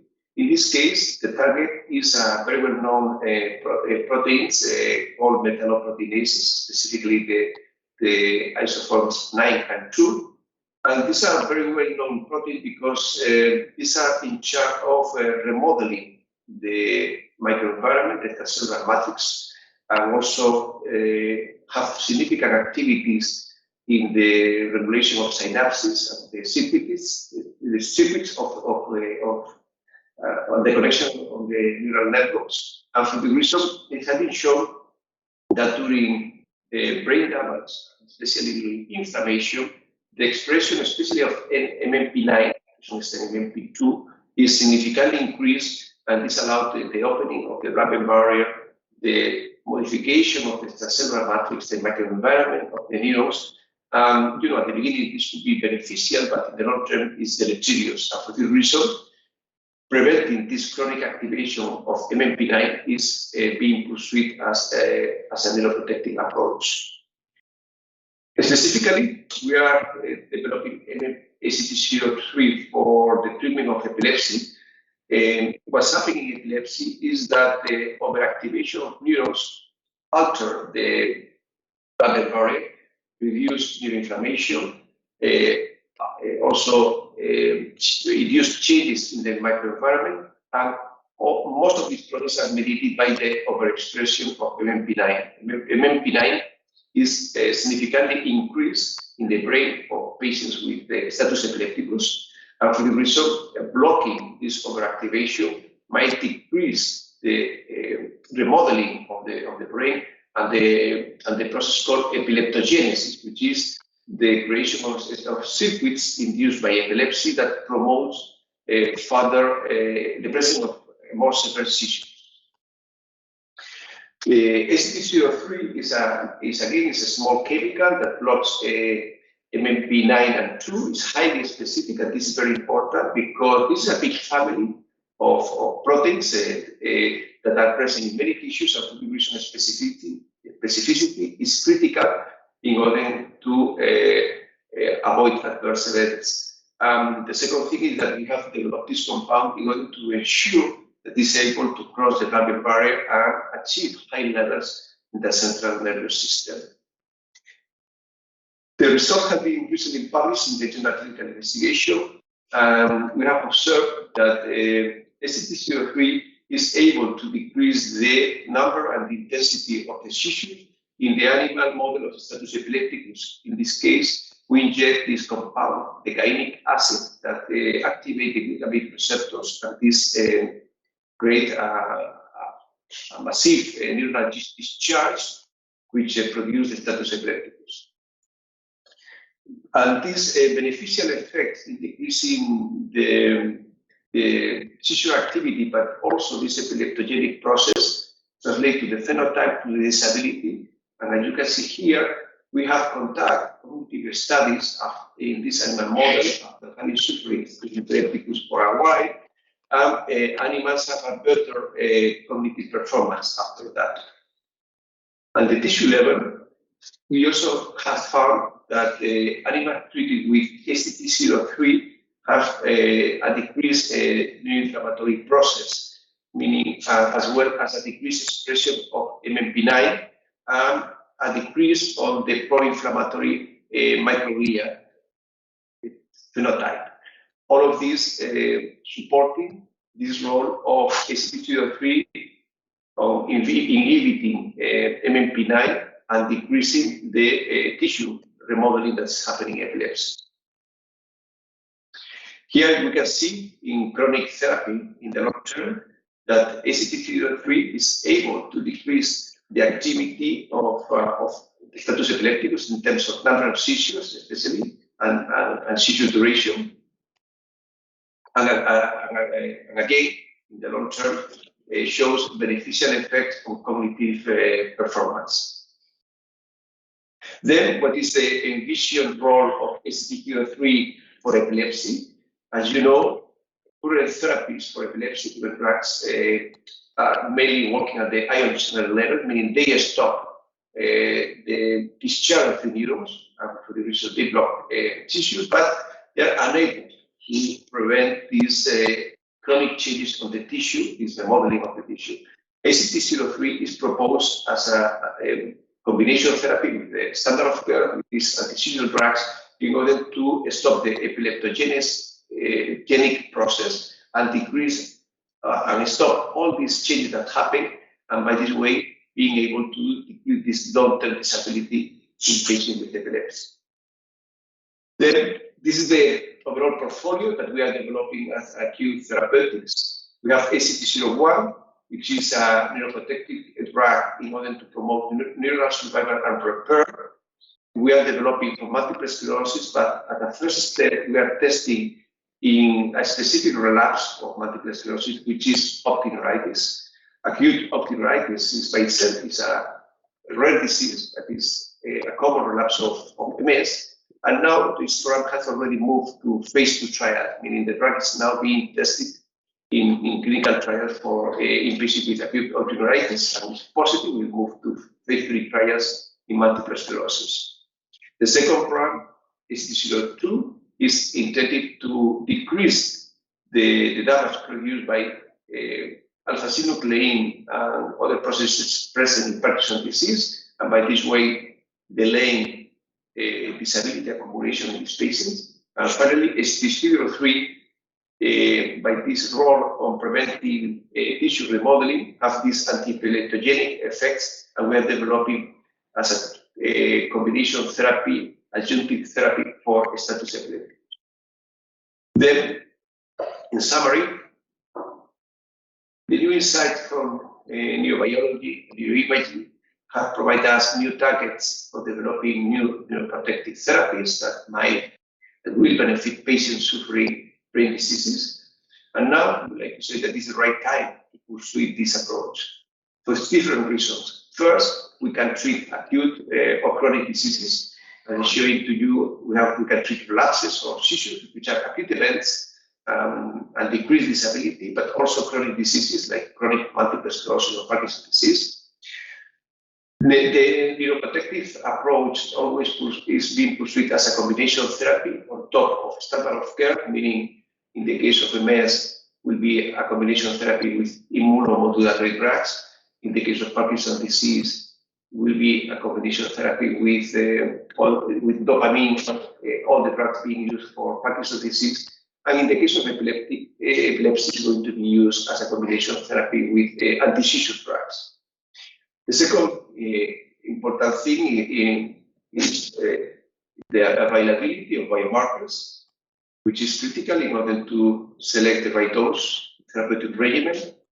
And in this sense, right now we have the availability of the brain MRI, or in the case of MS or glaucoma, optical coherence tomography, or in the case of degenerative diseases, positive emission tomography. New biomarkers can be developed by a promising technology, which is the use of extracellular vesicles or exosomes of neuronal origin, and this can be developed just from a blood sample. This is very promising, and this technology has been validated in different diseases like Parkinson's disease, brain injury, or safety disease. Now, a common biomarker is the use of theophylline lights. And finally, we can combine all this information in order to design clinical trials that are informative for testing the efficacy of neuroprotective therapies.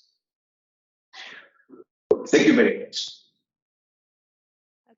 Thank you, Dr. Pablo Villalada. 我们也谢谢今天国内外讲师的精彩分享。今天的2021国际脑神经疾病治疗商机交流会议到此圆满完成。那也希望可以透过今天的国际研讨会来推进脑科技产业，链接台湾与欧洲业者交流合作。